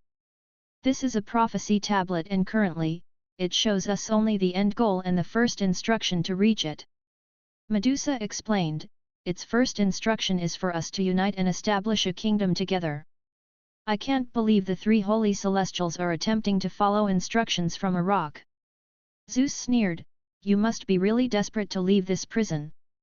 While it might seem like they were surrounded by an infinite void, in reality, they were inside a massive dimension separated from the matter universe. Unigens were the only ones allowed to enter and leave freely, unlike the three rulers. We don't care where the solution is coming from. As long as it has merits, we will do it. The first ruler said calmly, now, are you interested in being part of this? If you join the kingdom, we will be spreading the celestial energy based on a decided hierarchy between us and we will help you turn it into divinities. Even if you have no interest in the other side, this should be enough incentive, Amonare added. How can this be enough? Candace tilted her head in confusion. She thought the entities would need much more to convince them to unite and create a kingdom. Unbeknownst to her, most entities were already showing signs of being in favor of joining the kingdom. Sounds like fun, I will have a territory with a continuous stream of celestial energy. It might be enough to create some intelligent life forms. Apollo rubbed his chin thoughtfully, it will definitely get rid of my current boredom. A common area for Unigens, I always wanted this, Artemis murmured with a delicate smile, we can get together and drink tea. Divinities, now you have spoken. Hephaestus's eyes burned with vigor, I can't forget the taste of pure strength shooting through my veins.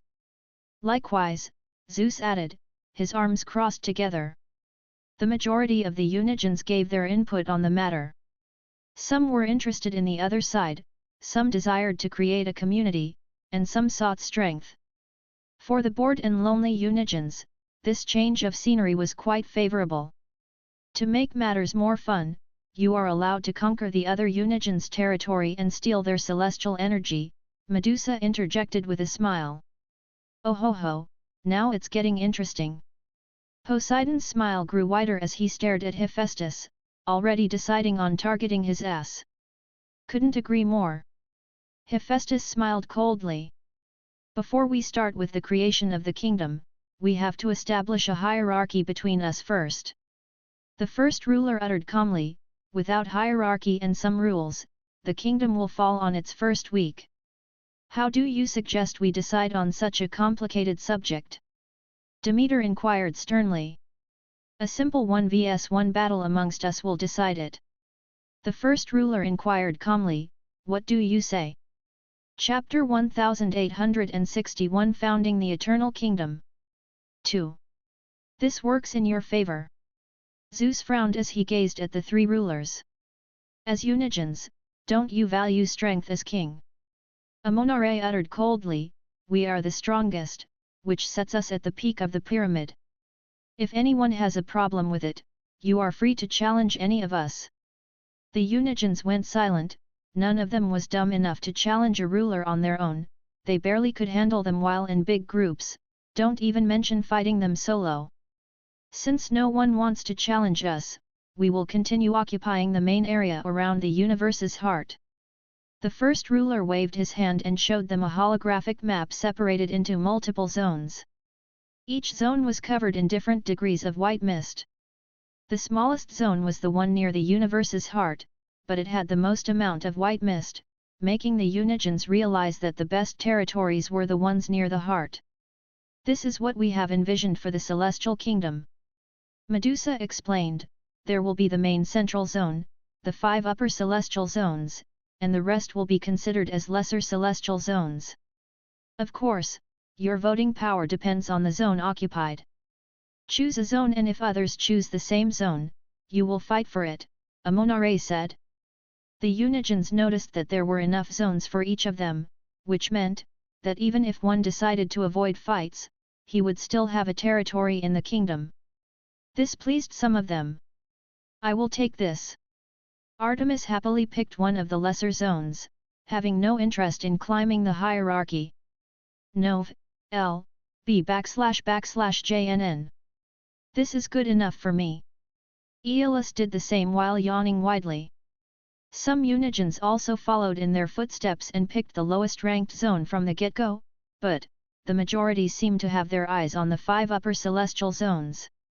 I will be taking this, I hope no one has a problem with it, Ares uttered with a faint smile as he picked the best possible zone under the central zone. Tisk. Hephaestus, Poseidon, and the other ambitious Unigens could only click their tongues in irritation and helplessness. What defines aura? Ares was the definition of aura, as no one wanted to f*ck with him. Before we continue with this, what will become of our realms if we join the kingdom? Suddenly, Lord Hades interjected with his known corpse-like voice. Of course, all realms will be under the sovereignty of the kingdom, our kingdom. The first ruler answered calmly. In other words, the Unigens' territories would be the only thing in their possession. The rest of the universe and its realms would fall under the kingdom's control. This meant Lord Hades' authority would no longer be the highest in the spirit realm. Then, count me out of this. I have no interest in playing house with you while relinquishing my duties. Lord Hades uttered calmly as he took a step back. Hades, how can you not join? Lilith asked with a saddened tone, it won't be fun without you. What do you mean by playing house? Uranus gazed at him coldly, show us some respect, Hades, even Ares and Cronus are taking part in this. Lord Hades turned to Cronus and noticed him gazing into the distance absent-mindedly. When he sensed that he was being stared at, Cronus didn't turn to stare at him. Instead, he locked his eyes with Apollo. Then, he showed a gentle smile. Sup? Apollo tilted his head in confusion, but Cronus had already retrieved his eye and returned to staring into the abyss. That's a bit weird. Felix frowned. It is. Eris agreed. Cronus. Even Lord Hades narrowed his eyes. I never thought anything about it at that moment, but it seems like Cronus knew that this moment in time would come along and gave us a glimpse of his terrifying foresight. Must be. Felix murmured, Cronus, I have to meet him, he appears to be the only one with the right answers. Back to the celestial memory, Lord Hades had already created a portal to the spirit realm and was standing in front of it. Hades, I hope you think thoroughly about this. The first ruler said, you can still carry on with your duties while being part of our kingdom. No thank you. Lord Hades answered calmly, I was born to guard the souls and spirits in the universe, if I were to share my authority over this, what purpose would I have?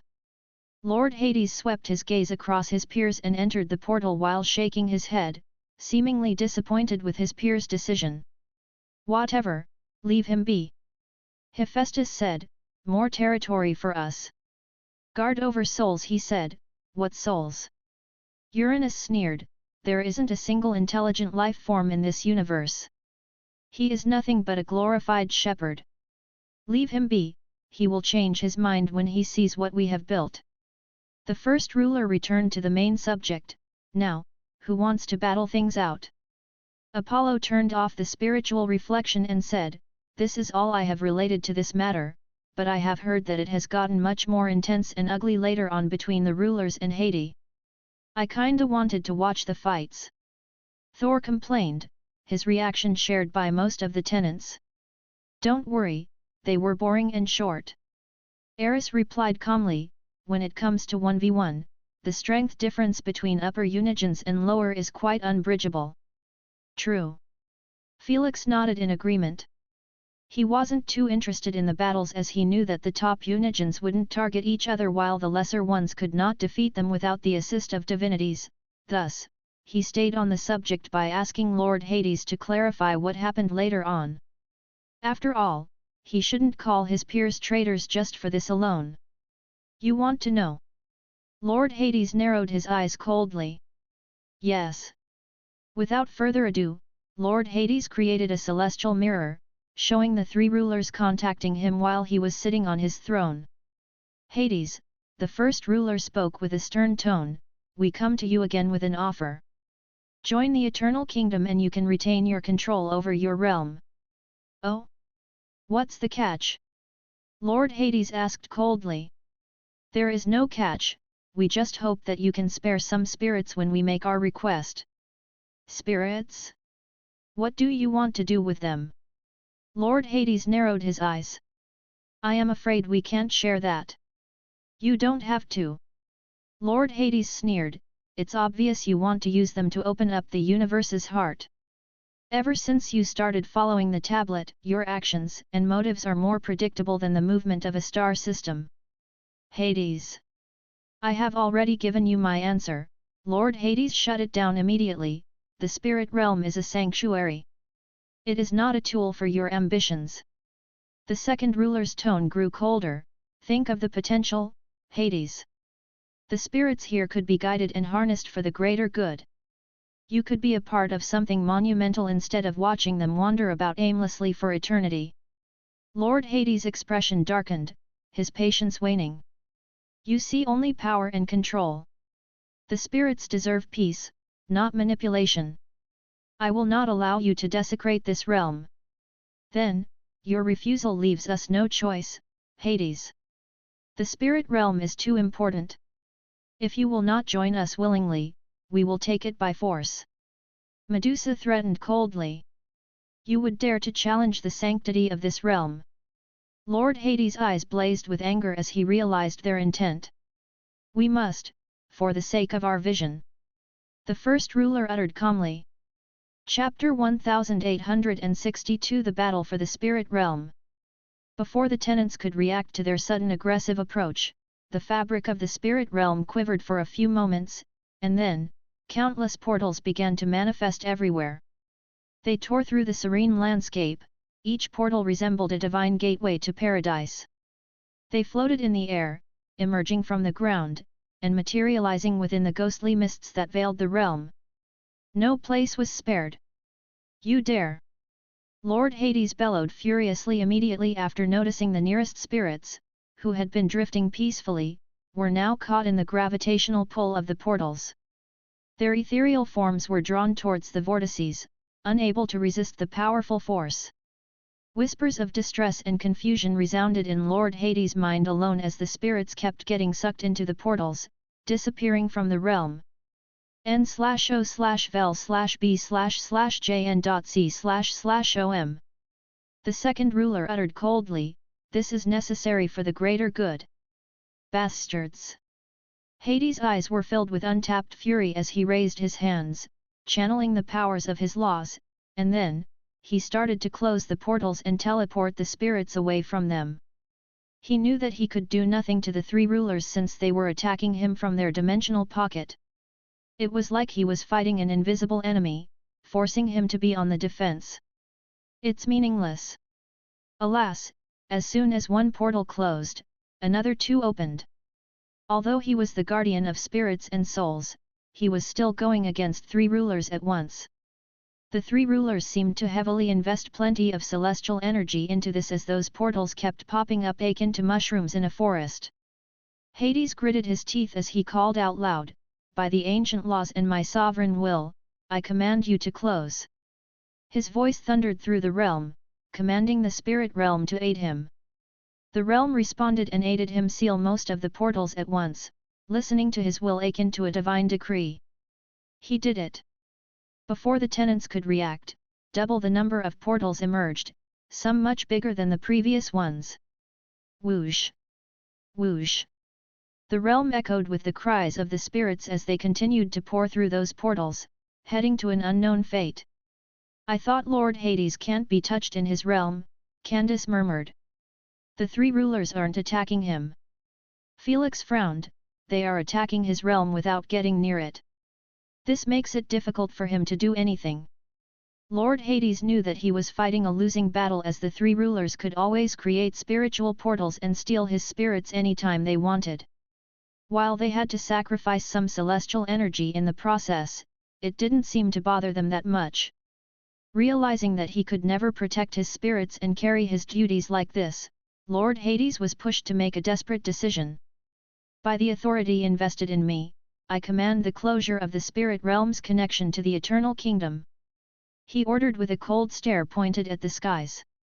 Immediately after, a spiritual tablet manifested in front of him with a bunch of letters from a language he didn't recognize, but Felix and the others identified it immediately. The Stone of Reality's celestial language. Loki exclaimed in surprise, his reaction shared by the rest.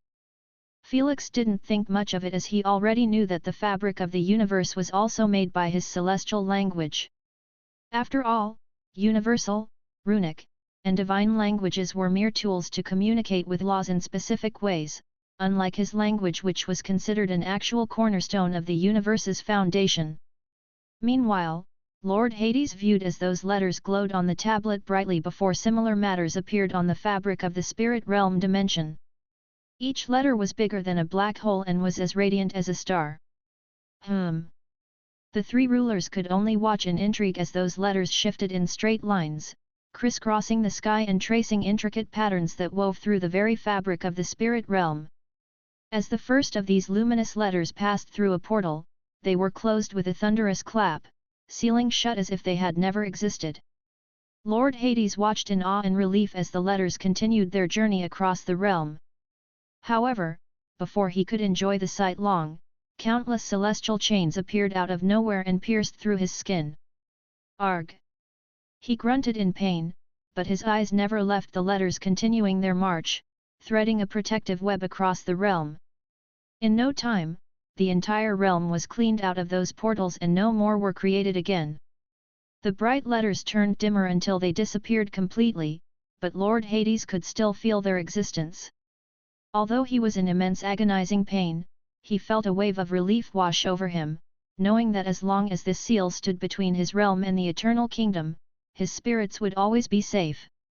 Cling cling cling. His punishment for pulling this off?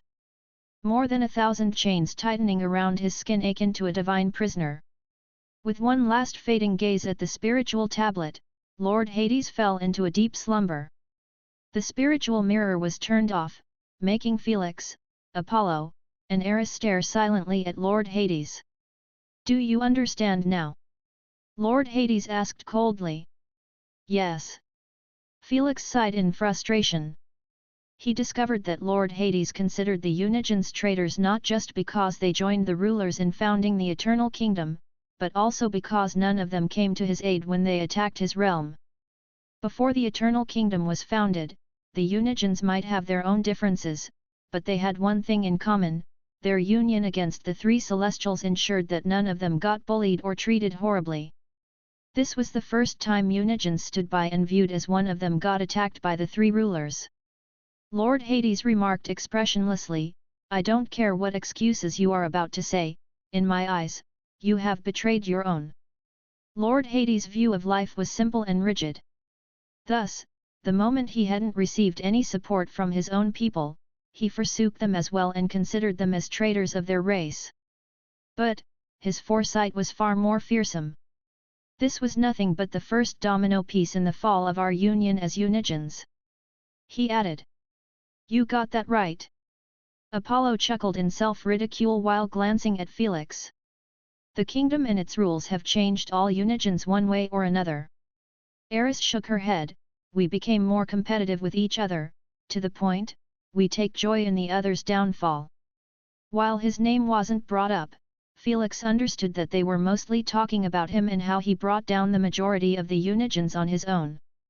The only way he managed to pull it off was because the Unigens lacked the union they used to have.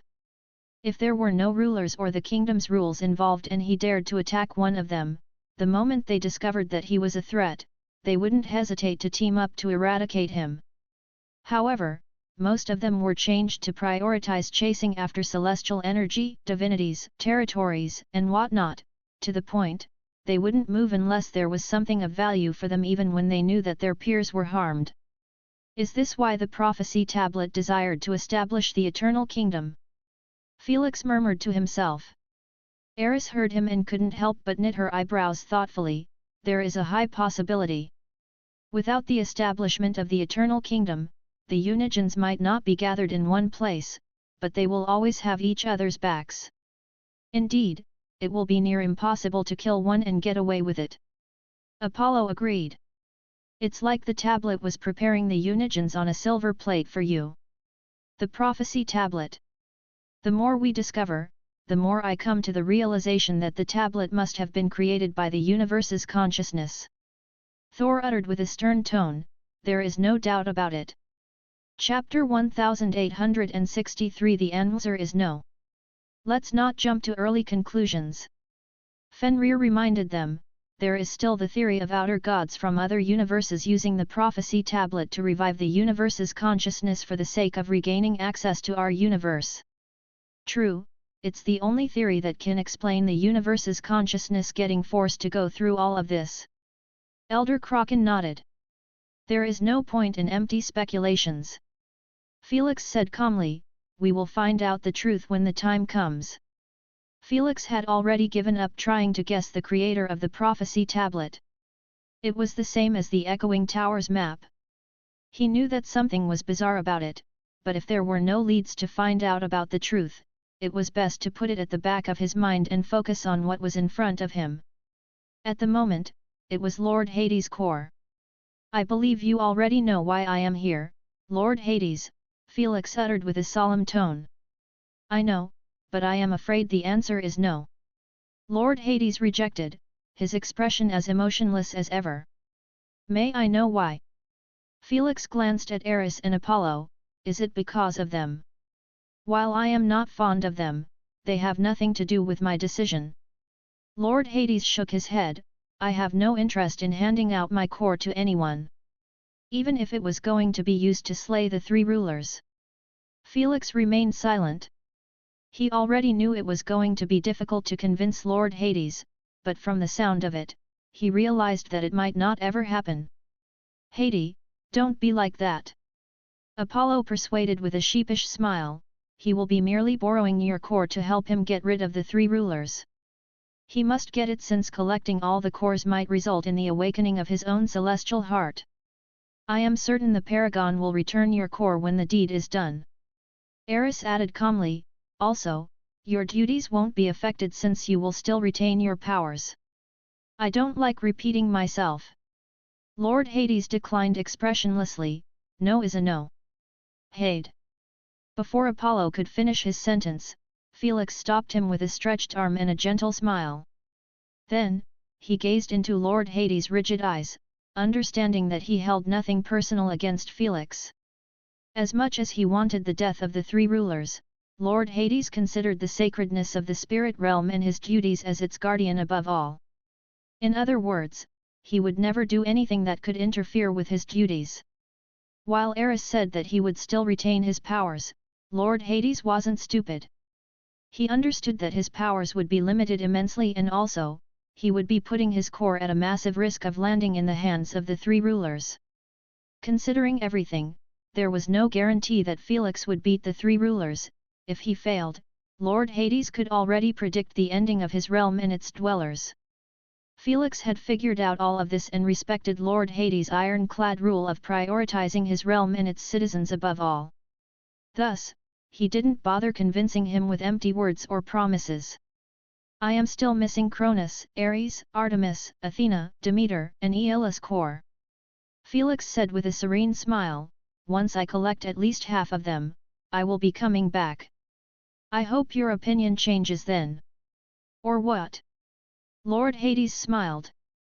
Nothing, I never bite the hand that feeds me. With that last soft-spoken statement, Felix gave a slight respectful nod at Lord Hades and excused himself. I will leave the realm after visiting some friends if possible. He shared as he walked away with Apollo and Eris at his sides. Feel free to roam about. Lord Hades permitted calmly while watching their fading backs. The moment they left, Elder Kraken was summoned to the throne chamber. Your Majesty. He bowed. Tell me, do you think he is really going to give up on my core if it's the last thing he requires to ascend his heart? He asked, knowing that Elder Kraken was part of Felix's faction. I genuinely don't know. Felix is no longer the same. He has complete control over his emotions, which means, rationality comes above all. If he was put in a situation where he desperately needed your core and you declined to give it, the old Felix would give it up considering your good relationship. But, the new one? Elder Kraken shook his head, I have no idea what he will do. Elder Kraken wasn't trying to give such vague answers to be on the fence due to his relationship with both parties, he truly had no clue. He understood that the celestial version of Felix might seem and feel similar to the same old Felix, but he couldn't be more different. I see. Lord Hades nodded emotionlessly, his mind was unreadable as he gazed into the distance. Meanwhile, a similar conversation was happening in Felix's mind. Here I thought getting Lord Hades' core would be the easiest. Candace sighed. You have been getting used to Unigens handing me their cores. Felix chuckled. What are you going to do next? Thor inquired, you said you would see him after obtaining 3 cores. How exactly are you going to pull it off? The rest of the tenants had the same question as they knew that most of the remaining cores were owned by the 3 rulers, even Demeter's core would fall in their hands after the universe's heart provided birth to it again. That's the purpose. Felix smiled faintly, if I managed to obtain 3 cores under the protection of the 3 rulers, it would show Lord Hades that I am more than capable of dealing with them and most importantly, protecting his core. If I failed? Felix shrugged, having his core won't matter anymore. I see. Candace tilted her head in confusion, what if you succeeded and he still refused? Let's hope he won't be that stubborn. Felix smiled gently, but if he still refuses, he will leave me no choice but to retrieve what's mine. The tenants were put in a deafening silence, realizing that Felix had no qualms with using force if it came to be. After all, he was the reincarnation of the universe's consciousness and all Unigen cores belonged to him originally. As for that *T of not biting the hand that fed him? Felix considered in it truly, but when push came to shove, he would have no misgivings of doing the opposite. He wouldn't sense bad about it since he was in complete control over his emotions. The human side of him is starting to fade away bit by bit. Thor murmured. Bold of you to assume that it hasn't by now faded away completely. Hormungandr sighed. n/o/vel/b/in.c//om. But, this is for the better. Fenrir joined with a cold tone, what awaits him is no different than a battle of the universe's supremacy. If he isn't similar to this, he won't make it far. Felix could listen to their telepathic conversation, but he didn't bother, his actions were guided by what he saw fit and not by what others thought was best. Thus, he couldn't care less about what the tenants felt about his decisions, as long as they made sense in his mind, he was going to commit to them. Chapter 1864 Ready for Round 2? Sometime later, Felix exited the spirit realm with his partners and headed toward the latest known location of Cronus. He had already visited Carbuncle and shared a small talk while drinking tea in his breathtaking garden. Felix didn't forget to tell him about his gemstone manipulation and how he was maintaining it in an egg using a wish. Felix offered to return it to him, but Carbuncle refused, telling him that he had no use for it anymore. He told him to bestow it upon someone he saw worthy of it.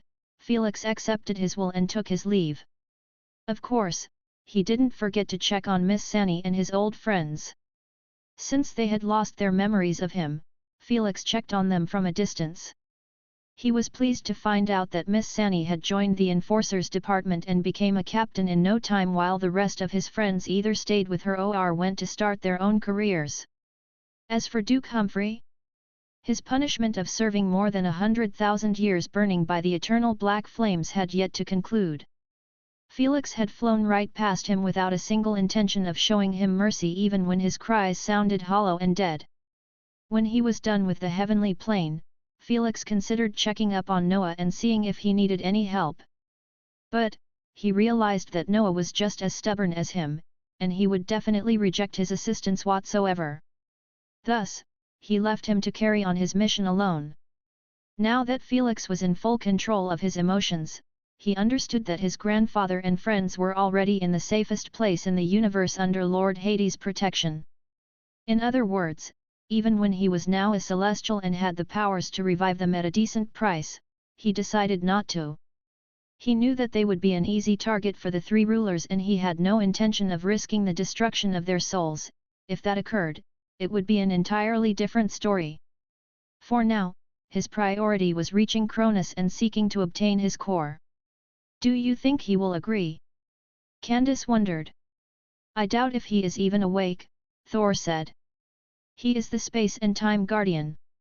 If he wants to meet you, he should be awaiting you. Lady Sphinx said calmly. That's true. Before Felix could finish his sentence, his focus instantly switched to his dragonic clone in the Void Realm. The moment he opened his eyes, he was met with the sight of a character materializing out of nowhere. He was clad in gleaming armor that radiated an aura of exalted authority and was carrying a divine polearm above his shoulder.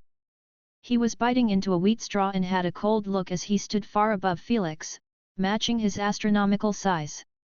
Paragon, Ares intoned with a chilly smile, are you ready for round 2? Before Felix could react, Ares raised his hand, and a powerful symbol began to glow in the air before him. Finality Seal. Felix recognized the symbol immediately, making him understand that if he didn't act quickly, his powers would be locked up, just like what happened in the Echoing Tower. However, before he could make his move, the seal was suddenly covered in a radiant divine light, making its effect manifest instantly on him. The Finality Seal illuminated the Void Realm, its glow intensifying as it solidified its hold on Felix, causing his movements to cease, his form frozen in a state of enforced stasis. Even the absorbed void energy came to a halt, cancelling the process of celestial deconstruction. How?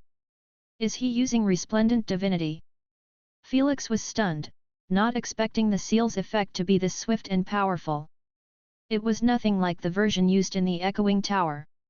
He was confused because he couldn't sense the existence of resplendent divinity on the seal, yet, it was the only logical explanation in his eyes. It can't be resplendent divinity, it's too perfect. Even Eris was left baffled, as this was the first time she saw such a perfect and balanced divine law-based ability. In simpler terms, resplendent divinity was a roughly standardized boost for abilities, while this ability seemed to have been born divine from the start. This was simply impossible for a Unigen. Knowing that it wasn't the time for questions, Felix swiftly ignited the celestial black flames across his entire body, holding nothing back. Whoosh! Whoosh! The flames erupted with great fervor, uncaring about the seal of finality's freezing effect. Their authority seemed to supersede all divinities and laws' authorities, which was the greatest aspect of it. n/o/vel/b/in.c//om. It was like the fire were considered outside of the universe's system of rules, unlike the divinities. Not so fast. Ares sensed the imminent threat of Felix breaking free and knew he had to act swiftly. With a wave of his divine polearm, he cast absolute quarantine. It was also a divine version, as the blinding light bursting from Ares' weapon turned into a massive golden sphere. It expanded rapidly, encasing Felix within its confines almost instantly. Before Felix could react, he found himself outside of the Void Realm and into a new timeless prison with infinite strata designed to forbid his escape. The celestial black fire around Felix roared in defiance, and at last, freeing him from the seal of finality's overbearing effect. But now, he was trapped in a separate dimension with seemingly infinite strata of dimensions. Still, this didn't faze Felix in the slightest, knowing that he could always use a wish to get himself out of this place. If you think it will be easy to escape this prison, you are godly mistaken. Ares uttered with a faint cold smile, each layer has its own seal of finality while the laws of infinity govern the main dimension. Put simply, if you use a wish, it will activate infinitely until it bankrupts you and gets you chained up. I advise you not to try it out. Ares cracked his neck as he uttered, it will be a damn shame to have our battle end in such an anticlimactic manner. I see. Felix gave him a slight nod in understanding and removed such a thought from his mind. He could easily tell that Ares wasn't lying since no one could hide their bad intentions from him. Although Felix wasn't in the best position, he still wasn't fazed. If I may ask, what kind of divinity are you using? Felix asked with a hint of intrigue in his eyes. Oh, you must be wondering about my divine abilities. Ares crossed his legs casually while putting his polearm above his knee, seemingly in the mood for a conversation. Yes. Felix frowned, it's completely different than what we know. Indeed, they are an entirely different concept called specialized divinities. Ares nodded with a hint of annoyance, I have just recently opened my eyes and was introduced to it. The three rulers have played with my soul a bit to make it work, which isn't my preference. But, after realizing that your strength has grown to such a monstrous level, I allowed it. He added with a faint smile, it should equal the playing field between us and help me achieve a perfect ending to my saga. Of course, if you were up to the task. Ares, stop blabbering and finish him off. Amonare chided coldly, he might be a mere clone, but he possesses multiple cores on him. We need those cores. Shut it, your job is done. Ares replied indifferently, I am going to play this however I like. Before Amonare could respond, Ares blocked off their communication attempts using his laws. Then, he refocused on Felix and sighed, it's a shame I don't get to fight your celestial version, but I guess your clone is enough. Chapter 1865 What do you say? Meanwhile, near the universe's heart, the three rulers glanced at each other with indifferent expressions. As expected, he blocked us out, Amonare said coldly, not bothered by this. They had already anticipated that Ares wouldn't play along with their wishes and placed adequate preparations. As Ares mentioned, they had modified his soul during his recovery to enable the use of specialized divinities based on his laws. What he didn't know was that the modification involved the merge of a piece of a ruler's with his growing soul. The chosen ruler was none other than Amonare. Share with us your vision. The first ruler requested. Amonare did as he was told and activated his dormant piece of soul within Ares, knowing that he couldn't be detected with his specialized divinities activated. After activation, Amonare's eyes reflected an epic sight of Felix releasing an immense amount of frantic and fierce black flames across the entire dimension. His body was ignited fully and was the center of the celestial flaming storm, watching with a deadpan gaze as his flames devoured and deconstructed whatever came in their sight. Yet, Felix didn't seem pleased. My flames are too limited compared to being used by my celestial form. This prison is made out of that peculiar specialized divinity. It doesn't seem like it will be enough to break it apart quicker than it recovers. He narrowed his eyes at Ares, who seemed completely at ease with his attempts to break past his dimension. You are wasting your breath. Ares said casually, the infinity laws in this dimension allow it to recover infinitely regardless of the damage it takes. While your black flames are powerful, I assume they are nowhere close to even 50% of their peak. Felix remained silent. He knew that Ares had analyzed correctly, celestial powers were on a different level when used by celestials compared to Unigens. Felix was currently considered a Unigen by the universe, which was the entire reason he was even allowed to be out. Thus, even with the inscriptions on his body allowing him to tap into the Stone of Reality's powers and add the deconstruction effect to his black flames, it was nowhere as strong as the real deal. however. We are in the same boat. Felix responded with an unfazed look, I don't know much about specialized divinities, but I am sure you can't bring them to their full potential. Is that so? n/o/vel/b/jn.c//om. With a faint smirk, Ares swung 3 divine finality slashes towards Felix. They were invisible to the common eyes, but they appeared as intense as the sun to Felix.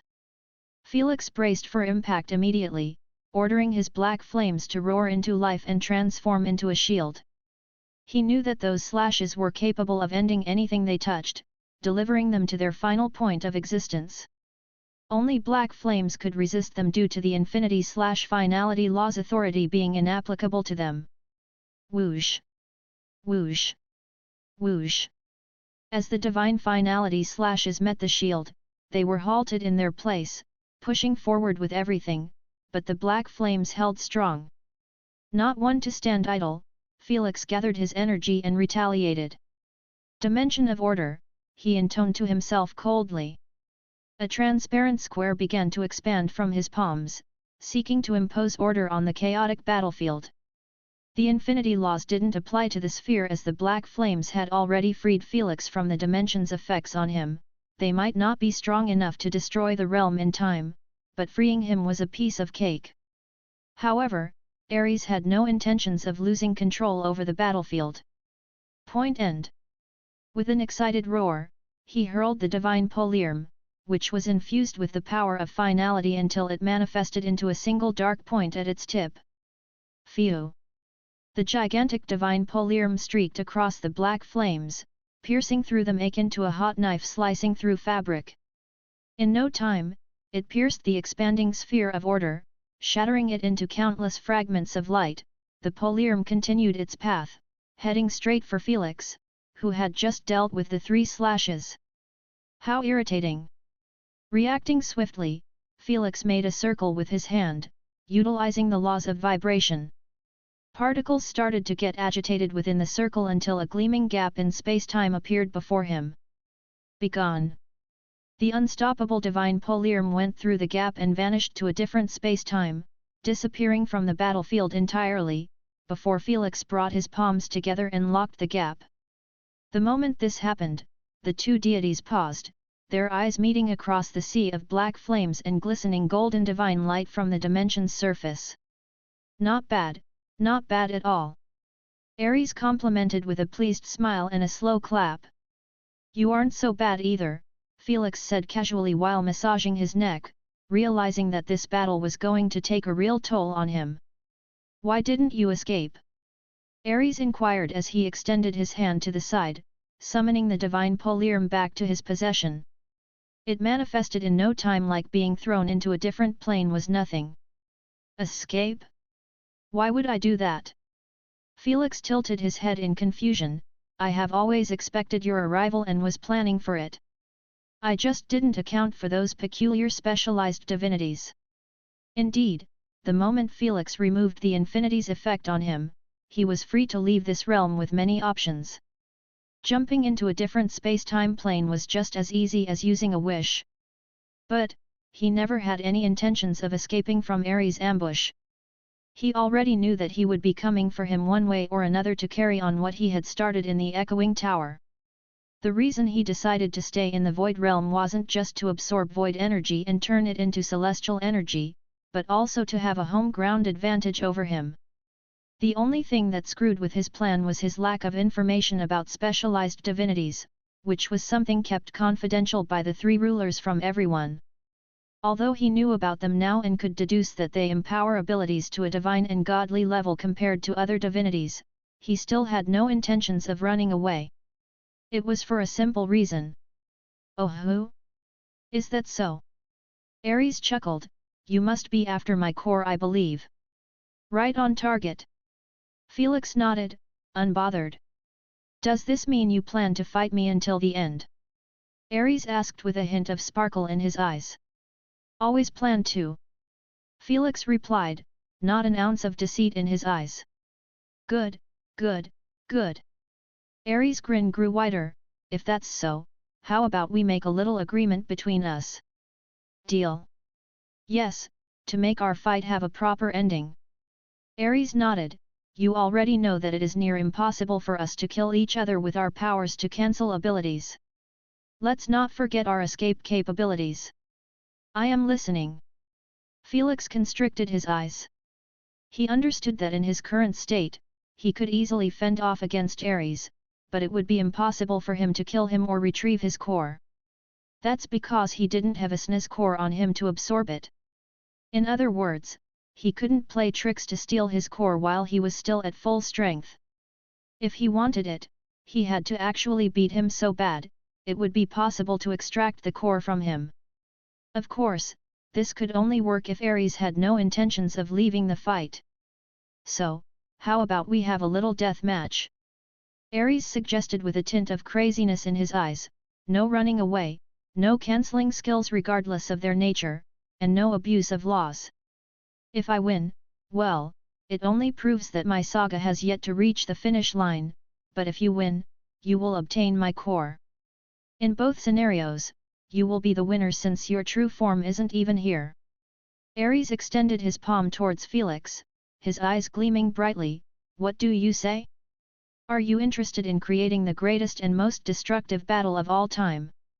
Chapter 1866 Universal Contract. No cancelling powers, no abuse of laws, and no retreat. Lord Shiva narrowed his eyes. This means you won't be able to use your celestial black flames to deconstruct his abilities while he won't use his finality cancelling powers. Who is in favor in this case? Candace wondered. It's hard to tell. Eris answered calmly as she watched with the tenets within Felix's mind after he carried them with him. Ares' laws aren't just capable of cancelling abilities. They are compelling in standard fights as well, and with specialized divinities involved, he might be at an unimaginable plane of strength. In other words, Ares wouldn't be too affected by those rules as he already never intended to run away or abuse his laws. It was a calculated price if removing his cancelling powers was enough to keep Felix around and help him achieve his finality. Still, Felix is also benefiting from this. Thor retorted, he is already at the peak of Unigen's strength, matching Ares' 100 million BF.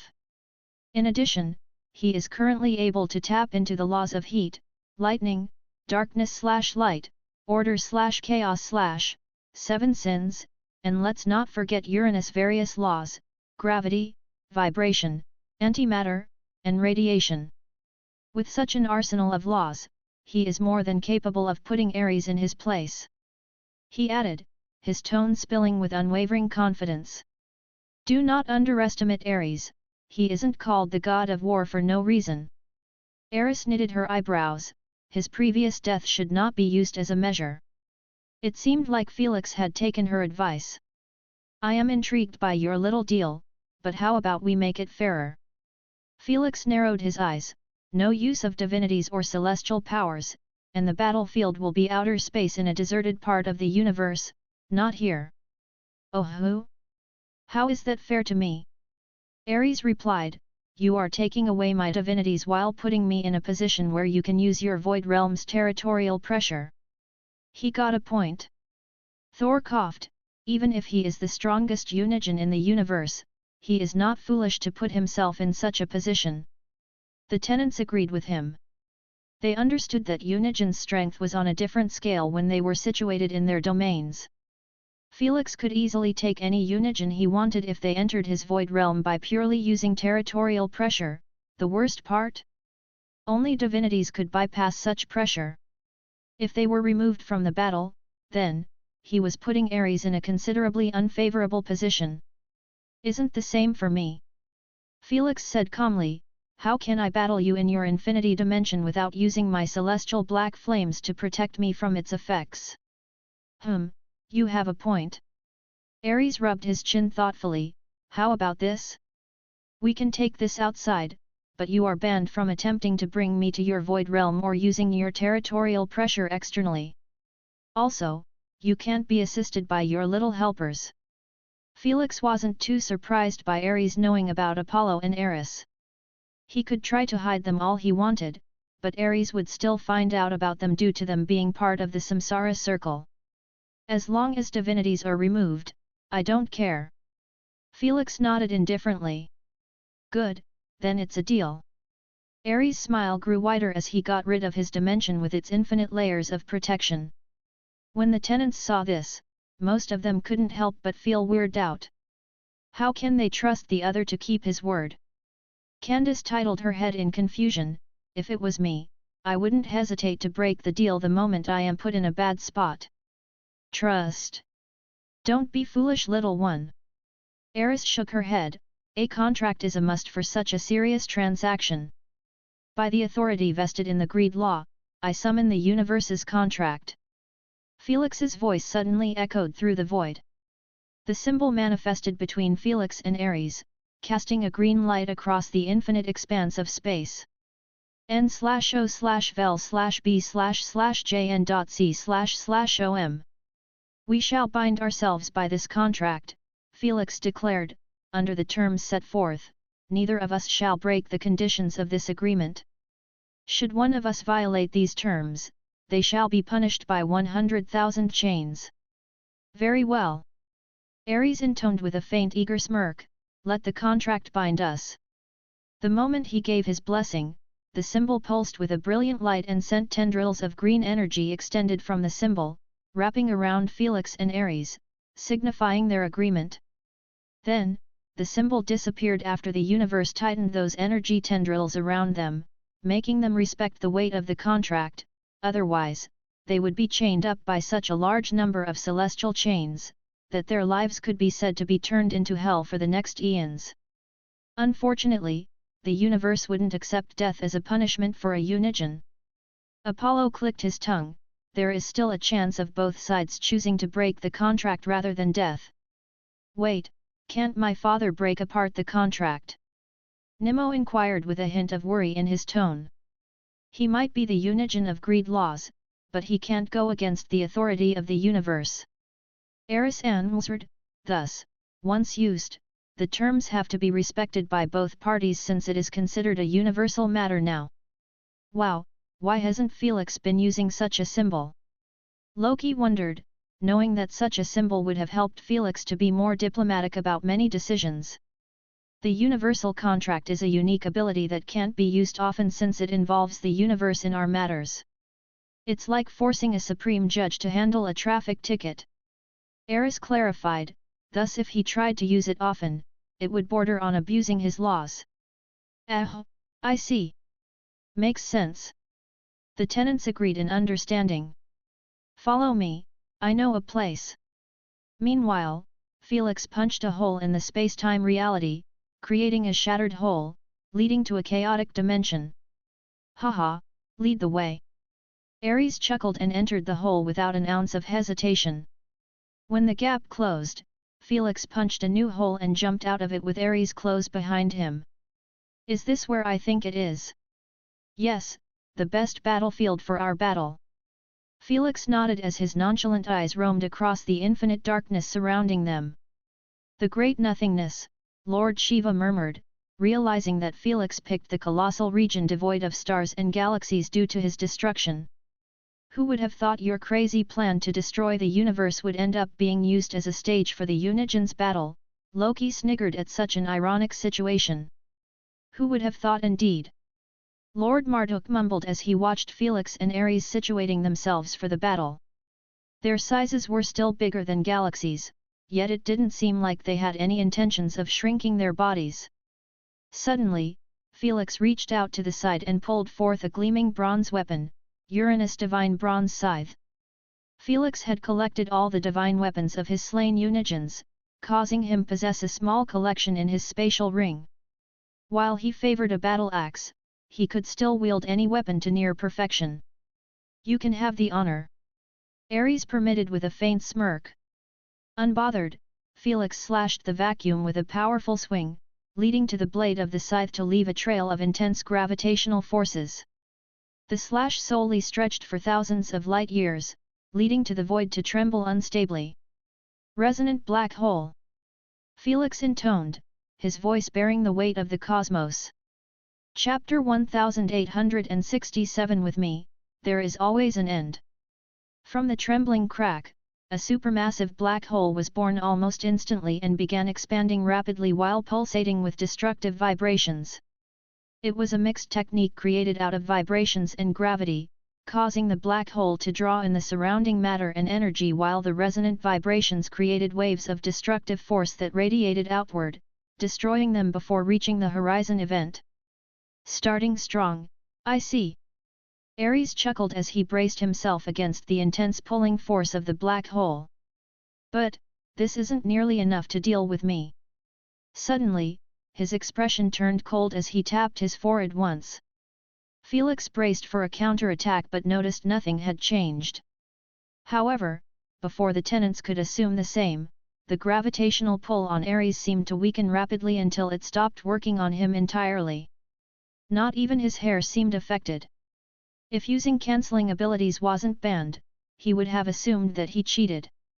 But soon, he found out the answer after realizing that his black hole was the one being pulled to Ares. Your mass, you increased your mass. Felix narrowed his eyes as he watched his black hole flying rapidly in his enemy's direction. Indeed, Ares said casually, gravity is born from mass.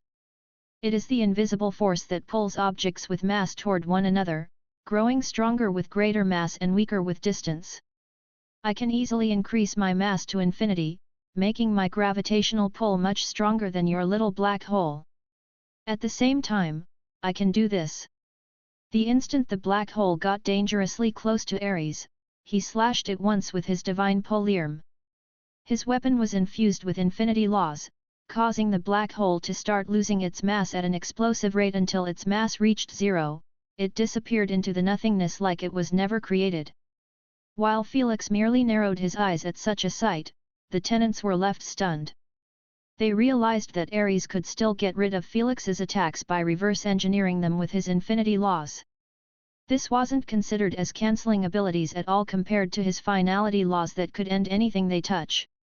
My turn. With a faint smile, Ares span his divine pole arm behind his back and threw it in the air. The divine poliarm got pulled back by Ares' immense gravitational force. The moment he caught it, he disappeared from Felix's eyes. Slice! In the blink of an eye, Ares' poliarm was swung above Felix's head, mere strands away from touching him. Felix had dodged right in time, tapping into his immense reactional speed as the god of light. But, Ares' speed wasn't to be underestimated in the slightest as he recovered almost instantly and swung right back at him. Cling! This time, Felix matched the strike with the scythe, blocking it perfectly. I like it up close. Ares smiled at Felix for a moment before raining back on him with one blow after another, the poliarm moving with blinding speed and relentless accuracy. Felix's arms vibrated with the impact of each strike, his defenses straining under the escalating force. He realized that Ares' attacks weren't random and actually grew more powerful with each block. Unstoppable momentum. Ares commentated, Ares' attacks are being infused with the laws of infinity, allowing them to grow stronger with each block until they destroy what's before them. The tenants couldn't even react. The moment the battle changed melee, they could only watch the aftermath of the poliarm cutting through the void and the shockwaves that rippled through the infinite emptiness. I can't continue blocking them. Meanwhile, Felix realized with a deep frown that his defenses were bound to shatter sooner or later. While Ares' strength peaked at 100 million BF like him, there were many ways to bypass the limitations without affecting the foundation itself. Thus, his attacks had actually surpassed the 100 million BF of force and were nearing a dangerous zone, where Felix knew that he would get sliced apart. Two of us can play this game. With a cold stare, Felix activated a new symbolic technique called the Eternal Mirror of Vices. It harnessed the laws of greed, gluttony, and pride, allowing Felix's body to become a living mirror, reflecting the force of any attack he received back at his opponent with equal intensity. The moment it was activated, Ares' melee domination came to an end. Cling! Cling! Cling! With each strike, Ares realized that he was hitting himself just as hard, making him feel like he was batting his clone. What's worse? Felix could still attack him. n/o/vel/b/jn.c/om. You still loving it up close? Felix sneered as he launched a deadly counterattack, infusing his scythe with destructive antimatter. Each contact caused Ares to feel like his weapon was about to blow away from his hands. When he tried to strike back, he got hit by a similar force, making him feel like he was eating recoil from an indestructible wall. When Felix observed that Ares was attempting to break off from the fight, he doubled down on his pressure, switching between his laws with each strike. Sometimes, he waved down his scythe with a flaming arc, and when it got blocked, he switched the flames into a burst of radiation, hitting Ares right in his face. Unfortunately, Ares always came out unscathed due to his infinity skin-tight barrier, making it impossible for anything to touch him. They keep getting closer and closer to him, but never in contact, like they were under a curse of moving for eternity without reaching their destination. As much as Felix switched between his offensive laws abilities, nothing seemed to work against him even when he clearly had control over the fight. His barrier is as annoying as expected. Felix had planned on using his celestial black flames to eat it up or abuse his laws if push came to shove, but both of those options were removed from the deal. He agreed to it even though he knew that it would limit his options, since he realized that with those specialized divinities, it would be much more difficult to kill him. Just as Felix was in the process of concocting a new way to bypass the infinity barrier, Ares suddenly cracked a sinister smile. Not bad, but your symbolic technique has a little flaw. Its growth is based on infinity. Before Felix could react, he observed that his technique was forcefully stabilized and suppressed, like its effect was paused. Felix's expression changed for the worse as he gazed at Ares' polyarm glowing with the full force of his unstoppable momentum, making contact with his scythe. Felix, momentarily exposed and vulnerable, tried his absolute best to shield the strike with his weapon, but alas, the built-up force was simply in a different realm. The final strike connected with Felix's chest before he could break his body into light particles. The sheer power of the blow was silent but sent cataclysmic shockwaves through the great nothingness, causing the space around them to ripple and distort. If there were any nearby galaxies of celestial objects, they would have changed to dust instantly. Whoosh! Felix was hurled into the far distance akin to a meteor, carried by the immense shockwave. His body was engulfed in blinding light as the polyarm's force reverberated through him like it was trying to implode him from within. Felix felt the pain eating him up, but he didn't even focus on it. Pacification! Felix uttered as he channeled his entire powers into pacifying the vibrations seeking to destroy his internal body. He knew that shockwaves were just a special type of vibration, thus, regardless of how much force Ares produced by his attack, he could always pacify it. This was exactly what he did, as it took him no time before he restored order to his body. Of course, he could also use his order laws to achieve the same thing. When it came to defense, he was just as unbreakable as Ares. You sure have plenty of tools at your disposal, Ares remarked with a faint smile after appearing above Felix. You are making me believe that our battle might never end even with the limitations imposed on us. Felix dusted his void clothes calmly and then lifted his head to match his eyes.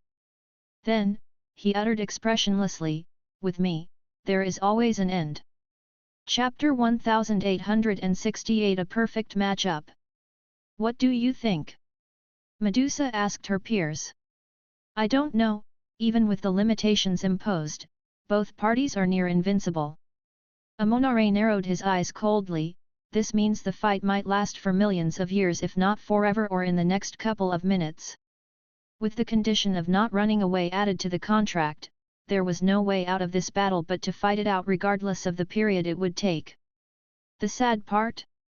Unigens seldom get tired. Keep watching. I'm sure this battle will end in favor of one of them. The first ruler said calmly as he eyed Felix and Ares preparing for the second confrontation. Without hesitation, the two parties went at it with everything they had, teleporting from one place to another in the great void. They were everywhere and nowhere, as no one besides the rulers and Unigens could see their movements. While Felix's attacks carried various colors and made the battle resemble a breathtaking canvas on the empty void, Ares' attacks were low-key and simple. N/O/vel/b/jn.c//om. He seemed to be more focused on studying and counter-attacking Felix instead of being on the aggressive side. Yet, Felix hadn't managed to put a single scratch on his skin. He even used multiple new symbolic techniques merging the existing laws with the newest ones, still, no positive result. Since Felix was of the careful type as well, he didn't rush into anything. He took his sweet time also studying Ares' fighting style and attempting to figure out a weakness to abuse. With both parties using the smart approach, Amonare's prediction seemed more likely to occur as more than a year had gone by, and no progress seemed to be made. The only progress was them getting nearer and nearer to the edge of the Great Nothingness. Even when the Great Nothingness was immense, it was traversed by thousands of light years each blink, each teleport. Any new moves? Ares chuckled while placing his polearm above his shoulder. He seemed to be quite enjoying the battle. It was expected as there was no one else who could give this much satisfaction in a fight. As for the three rulers, he already knew that his chances were pretty slim in beating them. I am not done in showing half of them, Felix replied calmly. He returned the scythe back to his ring. When everyone expected that he would pull out a new divine weapon, Felix cracked his knuckles together. Then, he began to channel the destructive laws that governed the universe into his arms and legs. Radiation, chaos, evil, void, plasma, lightning, dark energy, vibration, and antimatter, all converged within him, each force a storm of unimaginable power. Crackle!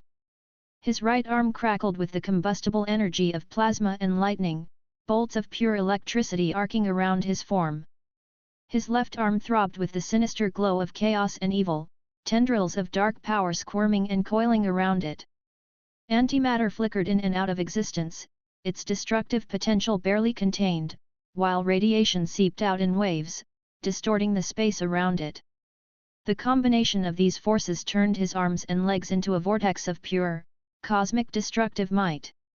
Oh ho ho, that looks quite dangerous.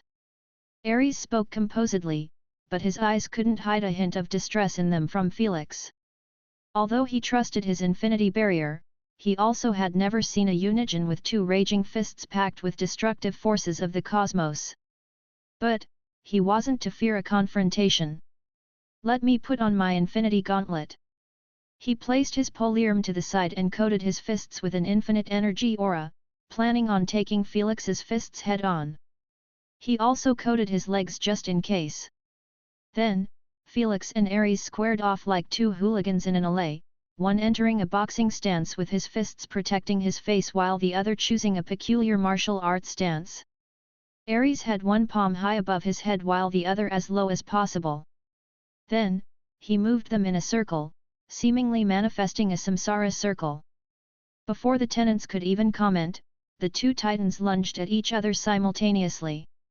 Ares led with a powerful right hook, his fist glowing with the might of the infinity gauntlet. Felix met the blow with his own, the collision sent shockwaves rippling through the void. Though, this time, the void had a few sparks of light here and there at the far distance, but neither Felix nor Ares seemed to care. Ares swiftly followed by a roundhouse kick, his leg turning into a blur as it arced towards Felix's head. Felix ducked low and spun on his heel before delivering a counter kick, his foot releasing a dragon made out of plasma, electricity, and antimatter. Boredom! Ares blocked the strike with his forearm, the infinity gauntlet absorbing the dragon's energy and dispersing it harmlessly into the void. Unfazed, Felix unleashed a rapid series of punches, each blow infused with a different destructive force. His fists appeared as shadowy figures as they struck out, one punch radiating antimatter, the next dark energy, and the following chaos. When merged, a powerful explosion emerged the moment Ares parried the strikes. Alas, his infinity gauntlets merely glowed brighter with each deflection. Still, none of them seemed to have any interest in halting their confrontation. They went even harder on each other, causing their movements to become a blur, and making it impossible for the tenants to see them. Damn it, at least before they were stopping for some moments. Thor cursed as he threw his wine jar, feeling like an ant daring to pry into a god's battle. How unfortunate, such a magnificent battle, yet only two can appreciate it. Fenrir sighed. How about you, Nimmo, can you see their movements? Candace inquired with a hopeful tone. Sorry auntie, but they are just too fast. Nimmo apologized, but his eyes seemed to sparkle in excitement and pride. He might be considered a weaker version of a Unigen, but Felix and Ares were at the very peak of Unigen powers. The only ones capable of watching them and understanding what was going on were Eris and Apollo. They looked like to be quite enjoying the spectacle. Yet, they could never be enjoying it as much as Felix and Ares. Both of them had widening grins on their faces the more blows they continued to trade with each other, feeling like two children battling it out without any consequences. It was almost impossible to find this kind of match-up in their social status. The battles always ended instantly for one side. Of course, the limitation played a huge part in setting up this perfect match-up, but still, there was no Unigen crazy enough to sign such a contract. In other words, this battle might happen only once in a lifetime. Boom! With a final, titanic clash, Felix and Ares delivered a simultaneous punch, their knuckles colliding with a force that shook the very fabric of the universe. The great nothingness was momentarily filled with a blinding light, the energy of their combined powers creating a tempestuous explosion.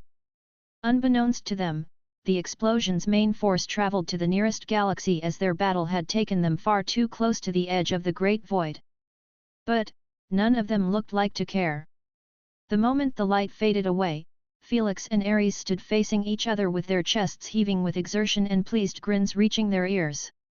Even Felix was enjoying the battle more than he anticipated as he was seldom driven to use the bulk of his laws in a single fight. Are you yet confident in your ability to defeat me? Ares laughed while cracking his neck.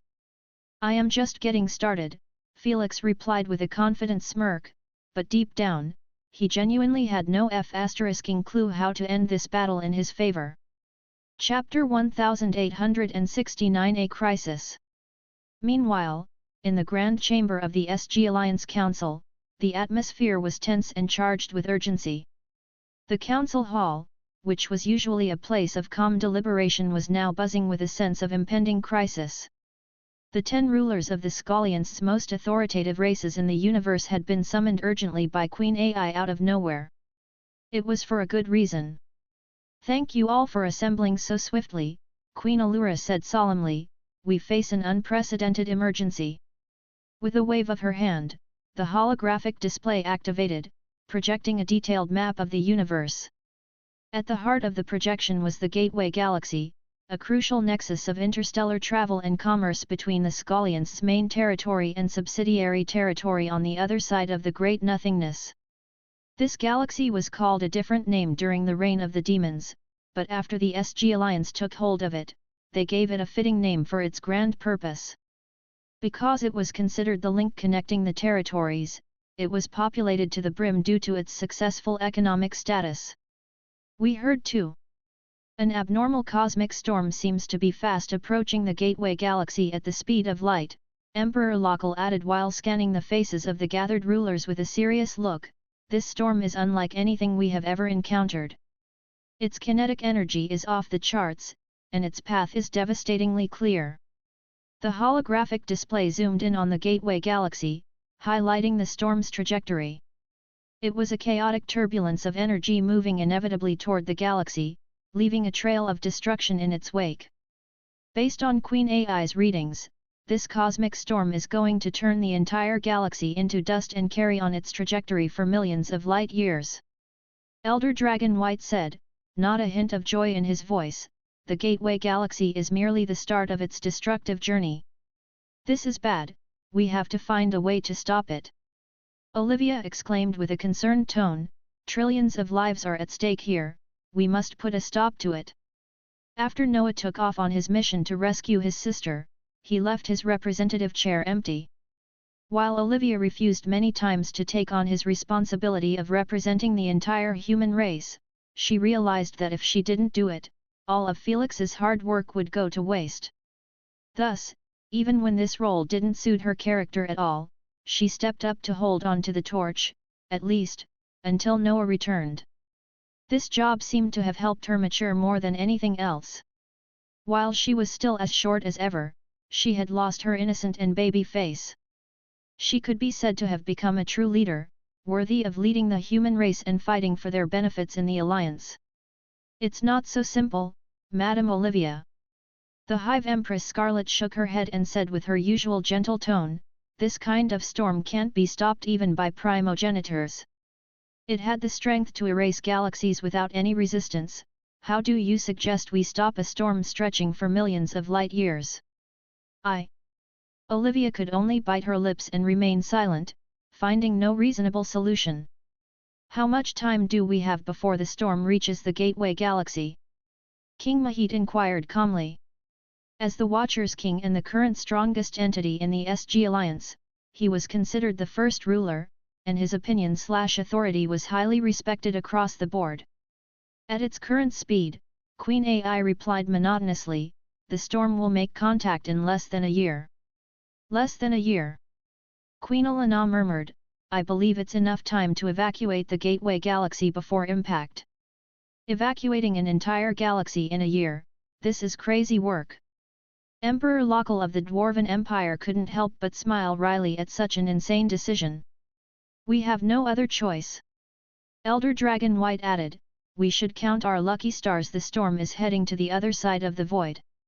When he mentioned this, most of the rulers felt chills course down their spine. They realized that he was right. If the cosmic turbulence was to be heading into the main territory, it might take down even their own galaxies. This was no different than a cosmic apocalypse. A storm of this magnitude, what could have caused it? The Space Worm High Chieftain changed the subject by asking the right question.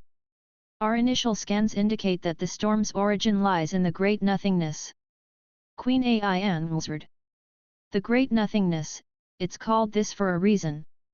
Emperor Local tilted his head in puzzlement, how can such a storm be born out of nothingness? We don't have time for such speculations. Empress Emily uttered expressionlessly, we need a coordinated response. Evacuation of the Gateway Galaxy must begin immediately, and we must deploy our strongest defenses to study and slow down the storm. Of course, we need to send scouts to the Great Nothingness. Elder Dragon White stressed, if we don't learn the origin, there is a risk of this happening again.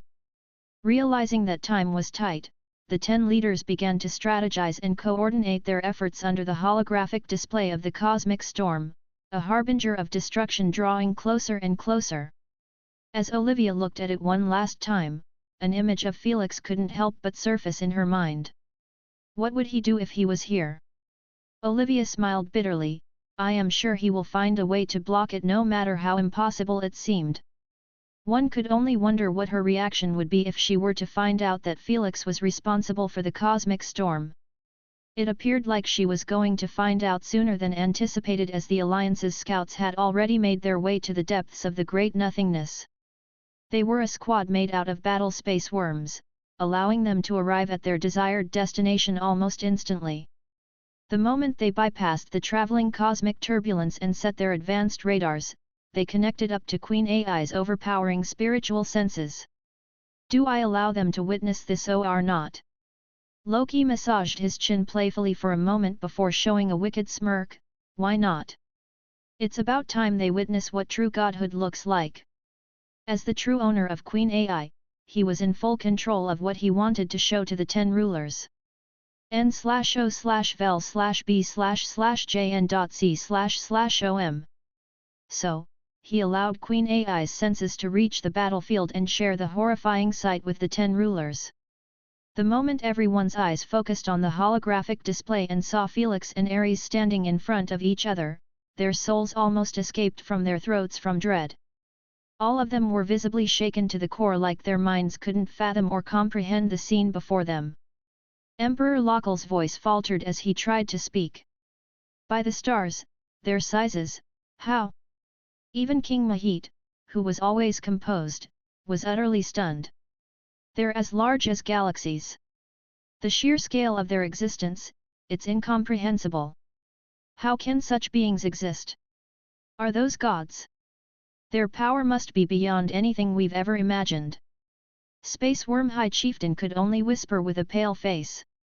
No wonder, if they unleash their full strength, the collateral damage could ripple through the cosmos. Elder Dragon White remarked with a solemn tone. Before the rest could add their input on the matter, both entities suddenly turned to gaze in their direction. Their indifferent peculiar eyes were as bright as stars. All of them felt chills course down their spine while their heads were automatically lowered, like the idea of staring at those two gods was blasphemous. Chapter 1870 Revisiting Old Roots. However, the feeling left as rapidly as it came, making them raise their heads again. The rulers were surprised to find out that the screen showed nothing but darkness. Their emotions went from fear, shock, and surprise, to worry, stress, and pressure. Hey? Where did they go? Quickly, order the scouts to find them. We must not let such dangerous powerful beings leave our sight. Otherwise, we won't even know how we went extinct. While everyone was scrambling to relocate the two deities, feeling like their worlds were turned upside down, Olivia was still affixed in her place, staring at the black screen. She couldn't help but murmur with widened eyes, "Felix." Felix's appearance might have changed drastically after his ascension, but for those very close to him, they would always recognize him regardless of whether he was within a crowd, smaller than an atom, or bigger than a galaxy. Unfortunately, she wasn't given time to confirm her assumption. Meanwhile, back in the center of the battlefield, Felix and Ares glanced at each other and shook their heads. "It seems like we have strayed a bit far from the center." Ares chuckled. "Give me a moment."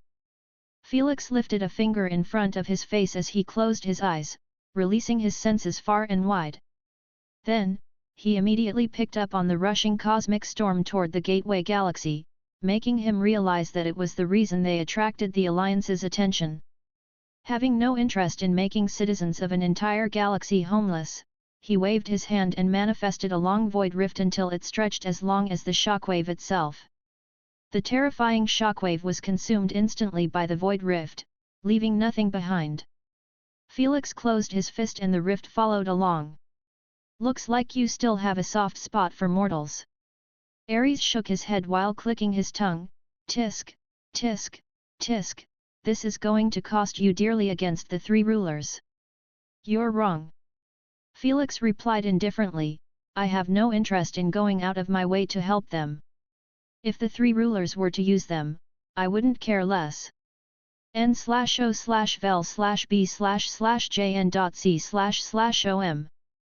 Felix had no problem with helping them out with such simple matters, but if it was going to affect him negatively, he would never interfere. He knew that he was no hero to protect those weaker than him. Neither was he a villain that killed anyone wantonly, he simply prioritized himself and wants above all. "We will see about that." Ares rolled his polearm once and asked with a faint cold smirk, "Do you have any new moves?" Felix went silent, staring into Ares' unchanging eyes. He realized that it was nearly impossible to destroy Ares' infinity barrier without abusing his laws, using his celestial black flames. For any other Unigen, Felix's attacks would be more than enough to take him down 100 times over by now. But Ares was a different breed. Although he was using just infinity laws, he was the only Unigen in a permanent true law embodiment form. In other words, his law's authority always superseded everyone's laws. "This battle would end differently if I entered my true embodiment state." Felix frowned, "But, I doubt one is enough against him." There was a reason Unigens entered a true embodiment state only for one law at each time. The transformation took over their entire personality, making them incapable of using any other law besides the one they embodied. Just like when Eris entered her true chaotic embodiment state. She couldn't do the same with both laws at once as it went against the universe's logic. Hell, Even Ares could only have one true embodiment state active, and it was obvious that he kept infinity embodiment. After all, true finality embodiment would do nothing but drive him to his ending faster. If I am going to absolutely dominate him and give him no chance of fighting back, I need to, no, I must enter a true embodiment of all of my laws at once. Felix narrowed his eyes coldly. I have to become a Unigen overlord for real. I have it covered, just buy some time and keep him occupied. Suddenly, Felix received a message from his celestial form at the depth of the quantum realm. Since they were separated, both of them were considered two individuals with their own thinking processes, and the only way for Felix to gain control was to keep switching his focus from one to another. It seemed like his celestial form wasn't wasting time doing nothing down there. All right, make it work. Felix nodded calmly and prepared for the third and most likely last round between him and Ares. I have plenty of divine weapons in my possession, but all of them are useless. Felix uttered while channeling the boundless energies of the void into the creation of a weapon of unparalleled scale and power. A trusted partner that was always on his side, a weapon that he used at almost all stages of his life, and it rarely failed him. Sometimes, one should revisit old roots. He murmured as he gazed at the void around him, which commenced to condense into a colossal structure. Is that a rifle? When it was completed, even Ares was slightly surprised at the massive void rifle, stretching thousands of solar systems in length. Its sleek and dark surface absorbed all light, exuding an aura of pure destructive force. Felix's eyes glowed with intense focus as he continued his work.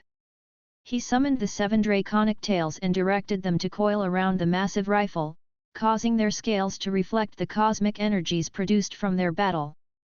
Yet, he wasn't done. With a commanding gesture, Felix manifested thousands of electrical rings along the barrel of the rifle.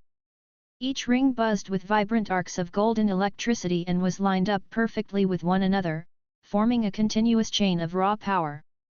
He went on and infused the electrical arcs with gravitational pull and vibrational resonance, amplifying the pulling potential of the electrical arcs. Felix grasped the massive rifle and aimed the tip of the barrel straight at Ares.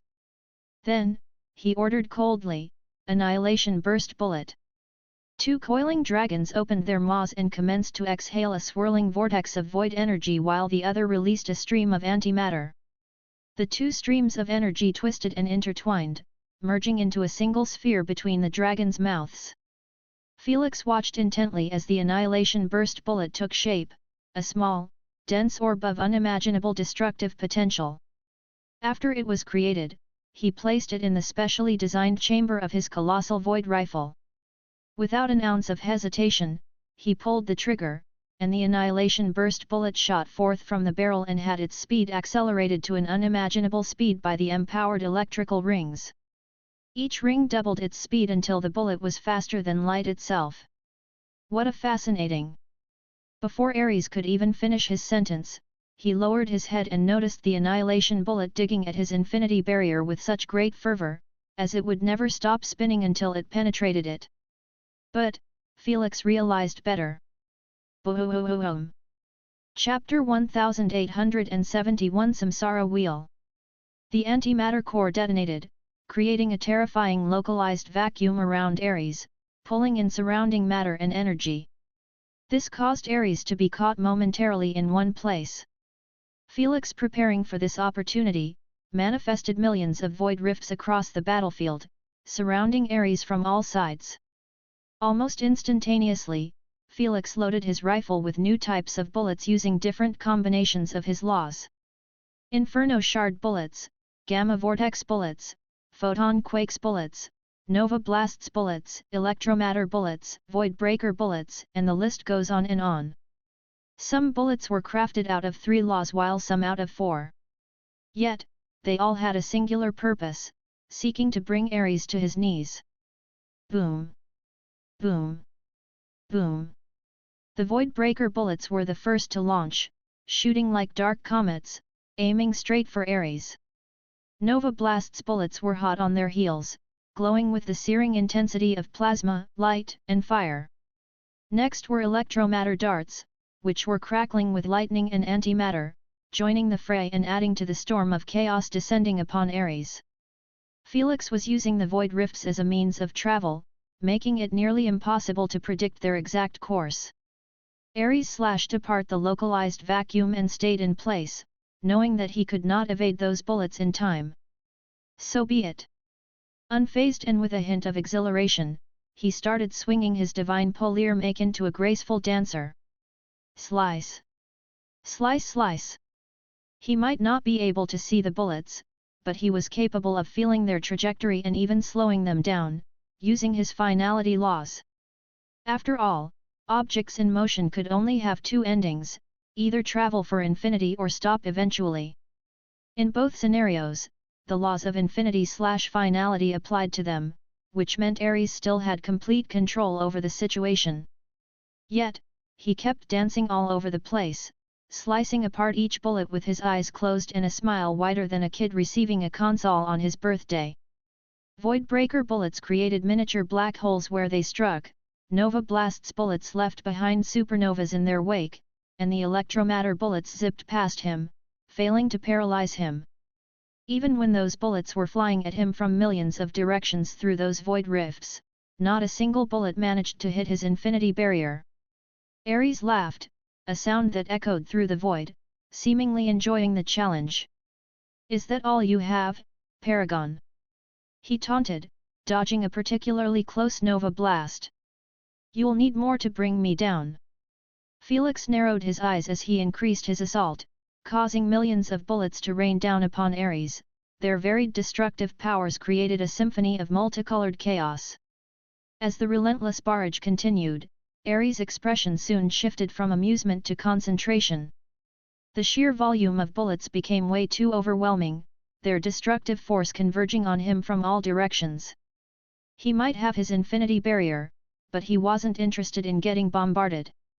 "How about I return the favor?" Ares suddenly smiled sinisterly, "Samsara wheels." Around him, 6 massive transcendental wheels materialized, shining with an otherworldly light as they started to spin clockwise. The incoming bullets were all pulled into the wheels and started spinning within them, resembling balls inside a mouse wheel. It seemed like the wheels always had a place to harvest new bullets as they had already gathered close to 1,000,000, but they were still hungry for more. "This should be enough," Ares uttered with a faint smirk as he tapped his polearm on the back of each wheel. Then, under the stunned eyes of the watchers, the 6 wheels doubled in number once, twice, and kept doubling non-stop until a sea of samsara wheel duplicates engulfed the battlefield.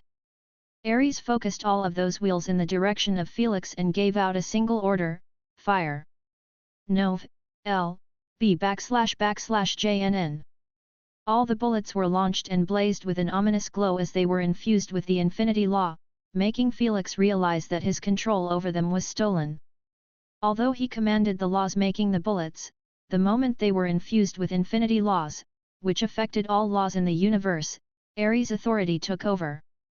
Thus, Felix was forced to protect against his bullets and he was having a difficult time pulling it off as they were enhanced to the limit. The samsara wheel helped anything inside of it reach its maximum potential, whether it was a life form or an object. In other words, the rain of bullets was more potent than what Felix had released. "Those laws, no wonder Ares is undefeated," Thor remarked with a solemn tone as he watched Felix rely on the laws of order and chaos to defend himself. He kept attempting to restore order by breaking apart the projectiles into their original forms while using chaotic laws to twist those origins entirely. Unfortunately, since they were infused with infinity laws, it was the same as trying to overstep Ares' authority. Thus, his attempts failed horribly and he was forced to evade as his life depended on it. "This is bad, it's like Felix has given Ares the ammo he needed to fire his attacks," Fenrir remarked. "It's expected, Ares' law's most overpowering aspect is their ability to attach themselves to all laws in the universe." Ares uttered calmly, "With Ares' authority always superseding us, once he decides to steal our laws, it's pretty much over for us. Probably no one has ever pushed him to go this far." Hormungandr smiled wryly, "Just his finality laws are enough to deal with anyone." Indeed, both laws were simply too overbearing, one represented infinity/life while the other represented finality/death.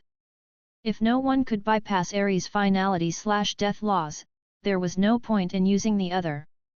The only reason this fight could happen was because Felix had what it took to deal with Ares' finality laws. If Felix wants to win this, he needs to up his authority. Eris narrowed her eyes. He must choose Lilith's laws as they are the only ones with a chance to counter his authority. Unbeknownst to them, Felix's celestial form was already on it. He was currently manipulating the very fabric of logic and reality, focusing on unraveling the constraints that bound Felix's form. He knew that it was possible to backstab Ares and mess with his reality at a very expensive cost, but he refrained from doing it. I can't allow the three rulers to find out about my capabilities to manipulate reality. Felix's celestial form uttered coldly. If he did to himself, then they had no way of finding out. But, if he changed Ares' reality or attempted to weaken him, they would immediately spot the irregularities. Also, he was interested in witnessing what a true embodiment of all his laws combined would look like, even if it was temporary. This should do it. With one final sentence removed, Felix reached out to his clone and shared, I have succeeded in removing the limits temporarily. You can go for it. Felix nodded with an icy gaze amidst the sea of explosions and spatial disturbances, flashing by them at the speed of light. With a deep breath, Felix focused inward and funneled the essence of every law he commanded into one state of perfect embodiment. Usually, this would be considered a suicide mission as it would create a destructive conflict of personas led by those laws. But not Felix, not anymore. His body began to glow as he tapped into every single law at his disposal. This created a colorful brilliant sphere around him, protecting him from the incoming projectiles. Is he entering an embodiment state? Ares raised an eyebrow in confusion. How come it's different than us? Even the three rulers seemed quite puzzled with what was going on. Before they could begin to discuss it, the sphere broke into light particles and exposed Felix with an entirely different look. He had a long misty cape formed behind him, woven from the very fabric of the void, trailing endlessly into the darkness. His eyes turned into voids reflecting the vast emptiness of the universe while his hair's color changed to dark purple, resembling an ocean of void energy. You chose true embodiment state of void. Ares was taken aback. How could you make such a mistake? He already predicted that Felix would be forced to enter a true embodiment state. In fact, he was egging him to go for it, so he could go all out at last without his authority giving him an advantage. But, he always assumed that Felix would choose seven sins or even chaos/order embodiments, knowing that they were the only laws capable of making him sweat. Before anyone else could comment on this development, Felix raised his hands with a blank stare, like there was absolutely no thought behind his soulless eyes. Then, he clapped once. His clap was silent and had no power behind it, akin to a teacher clapping his hands to attract his students' attention. Yet, that single clap had instantly cleaned the entire battlefield from every single bullet and its aftermath. Tens of countless of destructive projectiles were devoured by the void realm and taken into the infinite expanse of nothingness. Even the countless samsara wheels were swallowed, leaving only Felix and Ares standing in front of each other. The only thing left behind was an eerily silence, like all of their alterations were nothing but a dream. Chapter 1872. I hope you can keep up. The tenants were left stunned, realizing that Felix's void embodiment state had given him the authority to wield the void realm to its peak potential. Sure, infinity-infused abilities implied that Ares had control over them and should be technically immune to the void realm's interference. But once Felix became its embodiment, he was capable of wielding the realm's desire to consume and disintegrate anything it touched. Whether it was energy, spiritual, physical, or even a conceptual law, anything would get disintegrated, returning the universe back to its original state, pure void. Although Ares knew all of this, he still didn't seem scared or bothered. He merely shook his head with a disappointed sigh. I am afraid it's not Anu. Before he could finish his sentence, Felix brought his fists together from top to bottom. Just like a reflective void mirror, two colossal fists of pure solidified void energy emerged from above and below Ares. They surged forward, aiming to shatter Ares into pieces with their knuckles connecting to him. Ares narrowed his eyes in concentration and expanded his infinity barrier, making it resemble a massive transparent sphere. Boom! Boom! Both fists made contact with the outer shells of the sphere and started giving it their absolute best to disintegrate it into nothingness.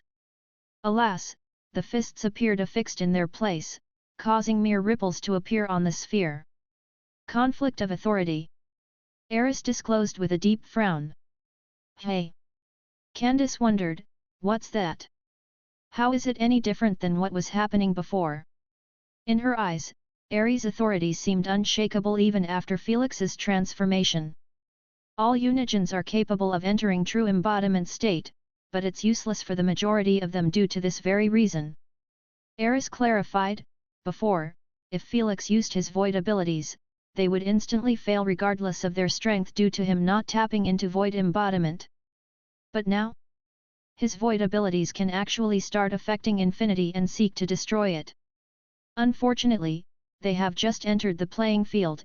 It doesn't mean that they have a shot to disintegrate the law of eternity. I see. Candace's expression turned worried as she watched Felix intensifying his void-based attacks but to no avail. His void abilities sought to disintegrate while Ares' barrier continued to recover infinity, making everyone understand that such a situation might last for eternity. The only difference is that Felix has restored his control of void laws from Ares, but it's still quite useless. Apollo shrugged, I have no idea why he didn't choose. Apollo's words were left stuck in his throat at the sudden transformation of Felix's appearance. His hair, eyes, and even the misty cape behind him were turned crimson red. Yet, his expression drew the most attention as he seemed like he was on the verge of a barbaric episode. If one isn't enough, then how about all of us? Felix uttered, his voice was deep and rough, resembling a demon suppressing his fury. With a wave of a hand, the wrathful separation symbol manifested, not once, not twice, but 17 times. They were situated at Felix's wings in a straight line. Before anyone could react, 17 clones emerged from those symbols, each one a unique representative of the law. There was a clone with white hair, and square-like white pupils, exuding an aura of calm and control. At first glance, the tenants knew he was the embodiment of order. Another one was green-hued, and had eyes flickering with jealousy, symbolizing the law of envy. One was surrounded by blue and white electrical sparkles, his electrified hair affixed upward akin to a lightning symbol. Right next, a shadowy clone, almost blending into the void, stood with eyes devoid of light. His twin clone stood on the other side of Felix, his brilliance almost hiding the clones next to him. Ares and the tenants had their eyes jump from one clone to another, shock and disbelief were shared amongst them. Even the three rulers were staring at this development in silence, seemingly having nothing to add. All they could do was stare at the 17 clones, each symbolizing a major law, standing side by side with colorful misty robes flickering by the cosmic mist. Ha ha, you sure are full of surprises. Ares broke into maniacal laughter, seemingly welcoming this crazy thought of battling against 18 true embodiments. He didn't even bother to ask Felix how he pulled off such an impossible feat without abusing his laws. He simply smirked cockily before uttering, since you brought out the full might of your arsenal. Let's witness if it can withstand the genuine power of infinity, eternal fury. Ares' eyes glowed with an intense light as he raised his arms to the heavens. With a roar that shook the cosmos, his entire was ignited in a blinding aura of pure light. Behind the blinding light, Ares appeared to be standing inside a wheel that was spinning at its maximum capacity, draining every single type of energy from the cosmos. As it was doing this, his powers were being amplified to unimaginable levels, surpassing the limits imposed on him by the universe. His strength, speed, endurance, reaction speed, everything about him was being enhanced to unfathomable levels. How can this be? Isn't Unigens limited at 100 million bf? N/O/vel/b/in.c//om. Don't tell me he broke past the limitations without needing to abuse his laws. The tenants were left dumbfounded at the sight of Ares' muscles bulging with the power of infinity. They didn't require to be near him to understand that his strength had far long surpassed 100 million and was nearing the infamous celestial 200 million bf. Why do you think Ares is believed to be the only Unigen with the possibility to defeat a ruler? Ares remarked with narrowed eyes, sure, the chances are pretty slim, but he is still the only one with a viable chance. Infinity/finality, without needing to abuse his laws, he can brute force the limitation imposed on Unigens. Lady Sphinx frowned, I can't imagine what can he do by abusing his laws. The universe punished Unigens only when abusing their laws, relying on them to achieve something impossible at the lowest possible difficulty. Just like what Felix did when he wished for the removal of the limitations on his strength, allowing him to far and beyond. Ares did the same as he shattered the limitations purely by doing three things: enhancing his strength, weakening his limitations with his finality laws, and finally empowering his will until he possessed the self-belief of having no limitations. With those three ingredients, he was capable of breaking past the universal barrier. Of course, it's a temporary power-up since those limits can't remain broken forever. Eris added as she watched Ares clench his fists, causing the aura around him to explode in a wave of devastating force. It was so overwhelming the void fists got obliterated instantly with their own void rifts. The real fun has just begun. Ares wished with a crazed grin, I hope you can keep up. Whoosh! With blinding speed, Ares launched himself at Felix and his clones. The moment he reappeared, he left behind him the lust clone shattered into pink particles of light, deleting him in an instant with a mere punch. He emerged from the light with a devilish hungry grin, his pupils resembling two samsara wheels spinning in different directions. 1 down, 16 to go. Chapter 1873 The Final Showdown. He is strong, no, he is way too strong. Thor gulped a mouthful, how can he erase a clone with a single attack? Besides the insane empowerment, his attacks are infused with finality laws. Eris narrowed her eyes, due to the massive strength difference, his attacks can end anyone he touches without relying on abusing his laws. The tenants understood that Ares relied on 10% of finality laws or even lower to take down his opponents. The bulk of the attack was his pure overwhelming strength enhanced with infinity laws. Hence, unless Felix figured out a way to match up with his strength, his clones would have no shot against him. Plan A. Felix's order clone uttered calmly while extending his arm in the direction of Ares. Then, he tapped into one of his ultimate abilities, Celestial Harmony Field. This ability created a perfect harmonious field where only absolute order prevailed. Ares' current state was far from the norm, and if he were to step into the field's web, he would be forced to go against the universe's authority to restore his order. Whether he won or lost, his authority would be resisted greatly, and this would give a chance for the others to collapse on him. But first, they had to put him inside the field.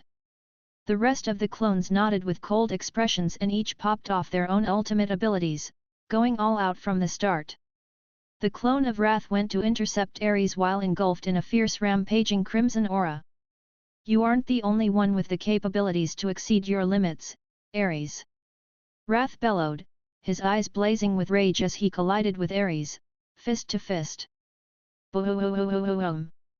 The impact sent destructive shockwaves across the void, forcing the clones to defend against them. Meanwhile, Wrath and Ares started trading blows, releasing waves of crimson and white auras all over. It seemed like Wrath's strikes grew stronger with each hit, his rage amplifying his strength to match his opponent regardless of the level of his strength. As the Wrath of the universe, the notion of another entity being stronger than him pissed him off more than anything. His anger was associated with strength, making him take on Ares even when he was nearing the 200 million BF mark. However, Ares matched his intensity, the samsara wheels in his eyes spinning faster, their energy feeding his brutal attacks. Good, good, keep them coming. Ares feinted to the left, then struck Wrath with a powerful uppercut, sending him reeling. Wrath recovered quickly, his crimson eyes narrowing as he gathered his energy for a final devastating punch, desiring to send him flying to the field of harmonies. Die! With a roar, he launched himself at Ares, his fist blazing with infernal fire birthed from his internal heat. Alas, while Wrath gave him an insane power-up, it also limited his thought process. Ares anticipated the move and sidestepped, watching Wrath's infernal arm going past his shoulder. With a sinister smile, Ares spun and delivered a crushing elbow to Wrath's chest. N/O/vel/B/jn.C//om. Yet, the worst was the pitch-black dot on the tip of his elbow, making everyone realize that if it made contact, Wrath was done for. Swap! Just as Wrath's fate seemed decided, Ares' elbow ended up making contact with a glowing sphere of chaotic energies. Then, boom! The sphere imploded at once, releasing potent chaotic energies capable of altering reality to its limitations. While it did nothing to the battlefield, the chaotic energies engulfed Ares, striking at his infinity barrier like no other attack. Each wave desired to change the very aspect of infinity, seemingly attempting to alter the structure of the barrier into something damageable. Now, seizing the opportunity, Felix's other clones launched a coordinated assault. The clone of fire erupted in blazing flames and unleashed a colossal wave of the hottest plasma, aiming to engulf Ares in a raging inferno. Meanwhile, the copy of Sloth moved sluggishly, gazing at Ares with drooped eyelids. He raised his hand and cast Eternal Stasis, an ability that could be used only after entering true embodiment. That's because it created a field of temporal suspension, freezing time itself within its radius. But, Sloth had shaped the field to manifest into two massive grey arms behind Ares, trying to catch him alone, so the rest of the attacks wouldn't be affected. Seeing this, the rest of the clones launched their own offensive ultimate abilities, as Gluttony used the devouring abyss capable of devouring all matter and energy alike. The clone of lightning released Stormbringer's Wrath, a barrage of potent lightning bolts with pinpoint accuracy, capable of striking the outer and internal body of Ares. The clone of light and darkness released two intertwining beams of searing light and dark matter. The copy of radiation and antimatter copied their attack and unleashed a gamma beam merged with an antimatter ray, creating a deadly attack capable of annihilating everything it touched. The rest of the clones didn't shy away from joining the barrage. Pride was the only one refusing to take part. He merely watched with crossed arms as Ares was besieged by an arsenal of ultimate abilities, strong enough to destroy thousands of galaxies by themselves. Yet, Ares didn't show an ounce of fear. His eyes spun faster and faster as he gazed at each incoming attack.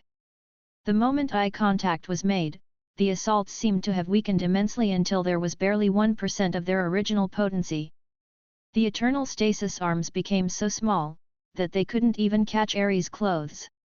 The devouring abyss transformed from a gaping black maw into a small hole, serving no purpose on the battlefield.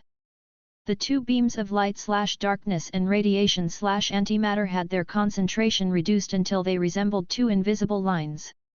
The rest of the assaults suffered from the same result, having their entire force weakened to nothingness. When they finally arrived, Ares merely waved his hand once and blocked them with his overbearing aura. Then, he spun once and released a blade of infinity at the expanding field of harmonies. The blade sliced it right from the middle and tainted it with infinity poison, making everyone watch the field shrinking smaller until it was the size of a fist. The tenants were left stunned, having no idea how to react. They knew that Ares was powerful, they knew that he couldn't be underestimated. But this was just too much. Even Felix couldn't help but frown deeply, realizing that the battle wasn't going in his favor in the slightest. What Ares had just demonstrated could be considered a death sentence, as he showed everyone that he was capable of weakening all assaults or defenses purely with a stare. Just like he could use infinity laws to grow stronger, he could also weaken anything to its bare state. The worst part? This wasn't considered a cancelling ability, since he was merely weakening them. Your embodiments are commendable, Paragon. Ares declared with a faint chilling smirk. Unfortunately for you, they cannot stand against the laws of infinity. Only 2 laws can do it, and they don't have a unigen to represent them. He added while pointing his divine polyrm in Felix's direction, so, what's your next move? I do hope you have something else up your sleeve. Otherwise. Ares' eyes turned merciless as he tightened his hand on his divine polyrm. He didn't need to add anything else for Felix and the others to comprehend that he planned to end this. Chapter 1874 The Final Showdown. 2.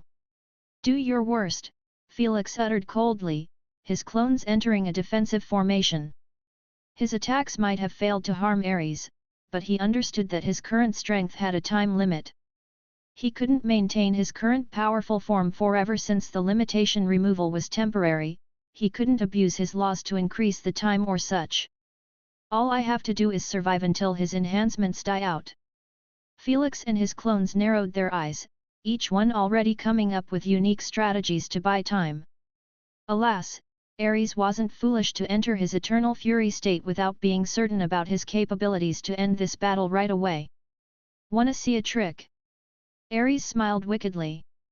Before Felix could respond, Ares tapped into his forehead once, and then clones created out of infinity began to emerge from his body. At the start, they were nothing but humanoid auras. But, in no time, they transformed into a perfect clone of Ares, resembling him 100%. He stopped the instant he matched the number of Felix's clones. You see, I can also duplicate myself. Ares smiled. I can do it to infinity though, but 16 is enough to end this. Felix gazed at the clones silently, many thoughts roaming across his mind. He might be able to clone himself infinitely, but it requires abuse of laws. This must be his limit or close to the limit. Still, to fight 16 similar versions of Ares when he was barely able to harm one? Before Felix could finish his thought process, Ares and his clones made their move at once. Each clone chose a different target, turning this battle from 17v1 to 16v16. Because of this, each Felix's clone was left to fight for their lives without the support of their allies. Although the tenants weren't able to see even the blurs of their confrontations, they could already guess that Felix and his clones were getting their asses kicked. It's not looking good. Ares frowned. Ares is more terrifying than we have ever assumed. This is him giving it his all. Apollo clenched his jaw. We have crowned him as the strongest after showing us merely 20% of his strength. The only ones not that surprised by the results were the 3 rulers. They knew that Felix was extremely powerful, but he had removed 2 of his strongest weapons, abusing laws and celestial black flames.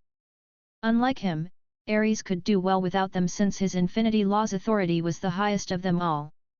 It's not over yet. The first ruler said calmly, the sin of pride's authority is on a different aspect than the rest of the sins. True, he is the only one who seems comfortable fighting against Ares. Medusa nodded as she observed pride resist all of Ares' attacks and put in some damaging counter-attacks.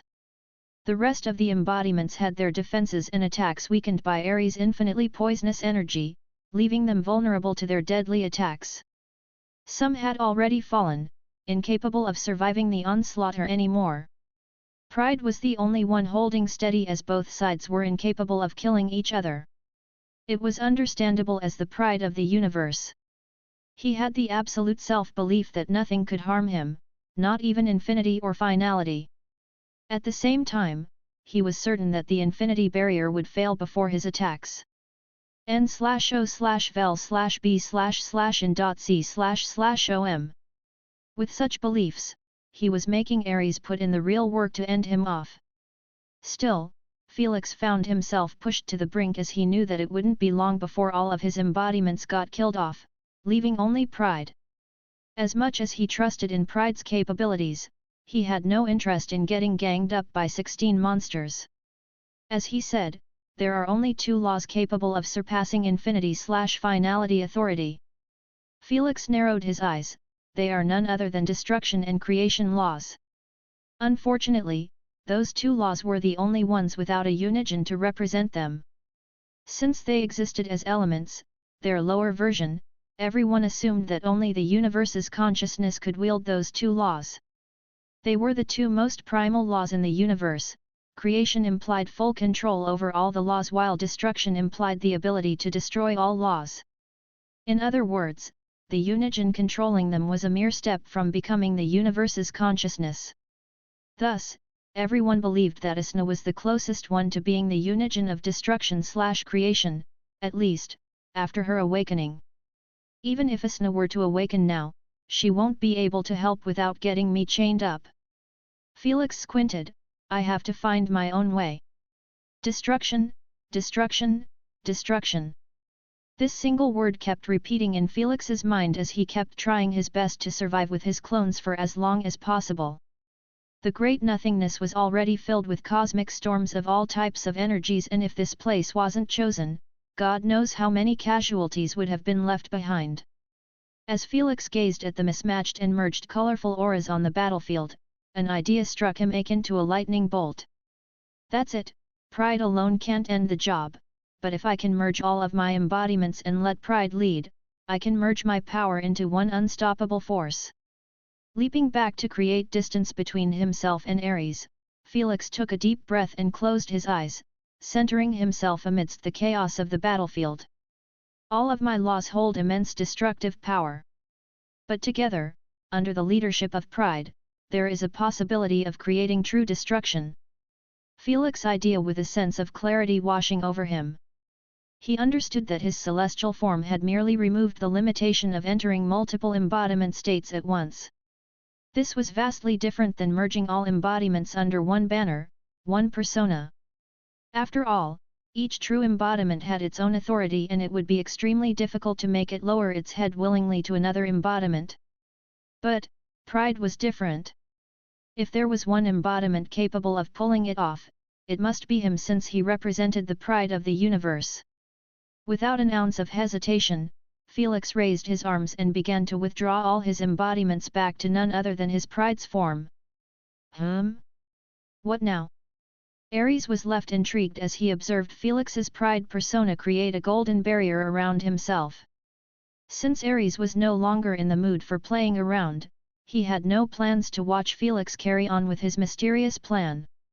He combined his attacks with his clones and struck the barrier with everything they had, wanting to shatter it at once. Unfortunately, the barrier was crafted out of pride's self-belief of invincibility and tanked all of the attacks. However, a belief was still a mere belief. I won't be called the god of war if I let a mere belief falter me.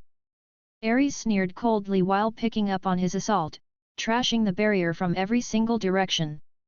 Meanwhile, within the golden barrier, Felix's mind delved inward, facing the tempestuous storm of his other embodiments' wills. He had to forcefully take control and merge them under his pride, and it wasn't an easy task in the slightest. Chapter 1875 The Final Showdown. 3. You dare try to dominate me? You will burn in my fury. Wrath bellowed. Order cannot bind me. Yet, you think you can. Chaos sneered mockingly. You will be consumed by your own hunger. Gluttony craved coldly. Why bother? It's all pointless. Sloth yawned. Each persona fought tooth and nail to keep itself alive and relevant under the tyranny of pride. You exist to serve my will, you must submit under my authority. Pride commanded coldly, his voice echoing within his mind. With the forceful exertion of his indomitable will, pride began to crush the rebellious energies. One by one, the embodiment's resistance faltered. Wrath's fury dimmed, chaos's freedom was shackled, envy's desire was quelled, greed's avarice was consumed, gluttony's hunger was sated, sloth's lethargy was overcome, fire's flames were extinguished, and light's brilliance was matched. The rest of the personas had their wills crushed too, allowing pride to gain control over their laws completely. Felix suddenly felt an overwhelming surge of power as he became one with all of his laws' embodiments. His aura blazed brighter than ever before, while his golden appearance emitted an aura of an emperor, of a god, of an overlord. As the barrier dissipated, Felix emerged, his pools of liquid gold reflecting not a hint of fear or concern as he faced the 16 clones of Ares. "This ends now, Ares. I will be the finality to your infinity," Felix declared, his majestic voice resonating with the combined force of all his laws. He extended his arm to the side and a maelstrom of energy formed above his palm, a chaotic blend of darkness, fire, lightning, radiation, antimatter, and the raw force of each embodiment. As the energies merged, they began to take the shape of a massive dark red blade. It seemed like it was there, but at the same time, it was not. Its very existence signaled an abnormality in the universe, as by simply existing, it continued to tear through the fabric of reality itself. This wasn't all, spatial rifts formed and closed in its wake, space-time disturbances rippled outward, and trails of erasure marked its passage, eradicating anything it touched from existence. It was a sword of pure destruction. Felix grasped the hilt of the blade and pointed this masterpiece of annihilation at Ares, making him for the first time in his life, feel his heart skip a beat in dread. Before he could react, nay, before anyone could react, Felix turned into a shadowy blur, and when he reappeared, he was standing behind a cloud of dark red mist. Yet, no one's eyes were on him as their thinned pupils were affixed to the cloud of dark mist, not being able to remove them from it. Their reaction was understandable, as this cloud of red mist used to be one of Ares' clones. Yet, it got annihilated instantly even under the protection of an infinity barrier. What they? Albeit delayed in their reaction, the tenants were left utterly stunned and bewildered at the current development, having no clue how to react. Under everyone's shocked eyes, Felix uttered indifferently, "1 down, 15 to go." Unlike Ares, Felix didn't give him a single chance to recover from the shock. He swung his blade at the closest clone, reducing it to a flicker of light before it vanished. "Take cover." Only then did Ares and his clones wake up from their daze and try their best to protect themselves from the whirlwind of annihilation. Alas, Felix was just too much, as he was now capable of harnessing all the embodiments under one banner. In other words, he could increase his strength, speed, and other physical aspects to match Ares in a single body. With a sword capable of erasing anything it touched purely through destruction, Ares found himself incapable of doing anything. SHT, SHT, SH*T. Ares cursed as he watched his clones dropping by akin to flies. How can this be? How can he create a sword of destruction laws? Did he merge all of his destructive energies? Nov. L. B /JNN. Ares wasn't too certain about his assumption, as he knew that merging laws would create another law, but it shouldn't have its own authority. This applied to lower laws, don't even mention a law that didn't even have its unigen. If it wasn't impossible for elements to have similar authority to laws, he would have assumed that Felix was using a destruction element. In other words, even if Felix was using a similar sword but created out of elemental energy, Ares would easily erase it with a wave of a hand. Alas, Ares wasn't given much time to keep thinking about this. It took Felix mere seconds to eliminate all clones of Ares, leaving him on his own. Felix appeared in front of him, leaving behind him a trail of pure destruction. He extended his sword in front and uttered calmly, "I don't want to slice apart your core. Admit defeat and hand it over." Ares went silent, gazing at the tip of the sword and feeling deep down within, that his saga would be concluded the moment he got touched by it. He realized the inevitability of his end, understanding that the only way to survive was to run away, but he had signed a contract that forbade it. In the end, he let out a long exhale and lowered his hands in resignation. Then, he gave Felix a respectful and appreciative look. "I admit your power is absolute, Paragon. But, before I concede defeat, may I know how?" "I merged all embodiments under one persona," Felix replied indifferently. "Since I own most of the laws with destructive capabilities, it's more than possible to create destruction law with its authority." "Ah, I see," merging embodiments with their authorities can only result in the birth of a law with its authority too. Ares raised an eyebrow in astonishment. It's like you are using destruction embodiment without being its unigen. More or less. Felix nodded. His explanation was heard by the tenants as well, making them understand that only Felix could pull this off in the entire universe. He possessed tens of laws and was very close to collecting all of them. He managed to enter all of their embodiments and unite them under one persona. Since creation and destruction were the ultimate rules in the universe and could be considered the origins of laws, any combination of a high quantity of laws would result in tapping into them. But to do it while having those laws at their peak potential? The result was clear. I guess I can't have it any better. Ares laughed. This is truly the best imaginable ending. Reaching into his chest, Ares pulled out his core. He held it out to Felix, the symbol of his power and existence. My saga has concluded, take my core and continue on your path. I am starting to believe that you might have what it takes to bring the three rulers down. Ares said with a satisfied smile. Believe? You shouldn't believe in certainties. Felix reached out with his hand to catch the floating center and said with a cold tone, the three rulers' rule is near its end. There is only one ruler in this universe and that's me. Ha ha ha, I kinda wish to see, hey. Ares suddenly halted mid-laughter after noticing his center and soul turning vibrant golden against his will. When Felix observed this, his expression turned for the worse. You.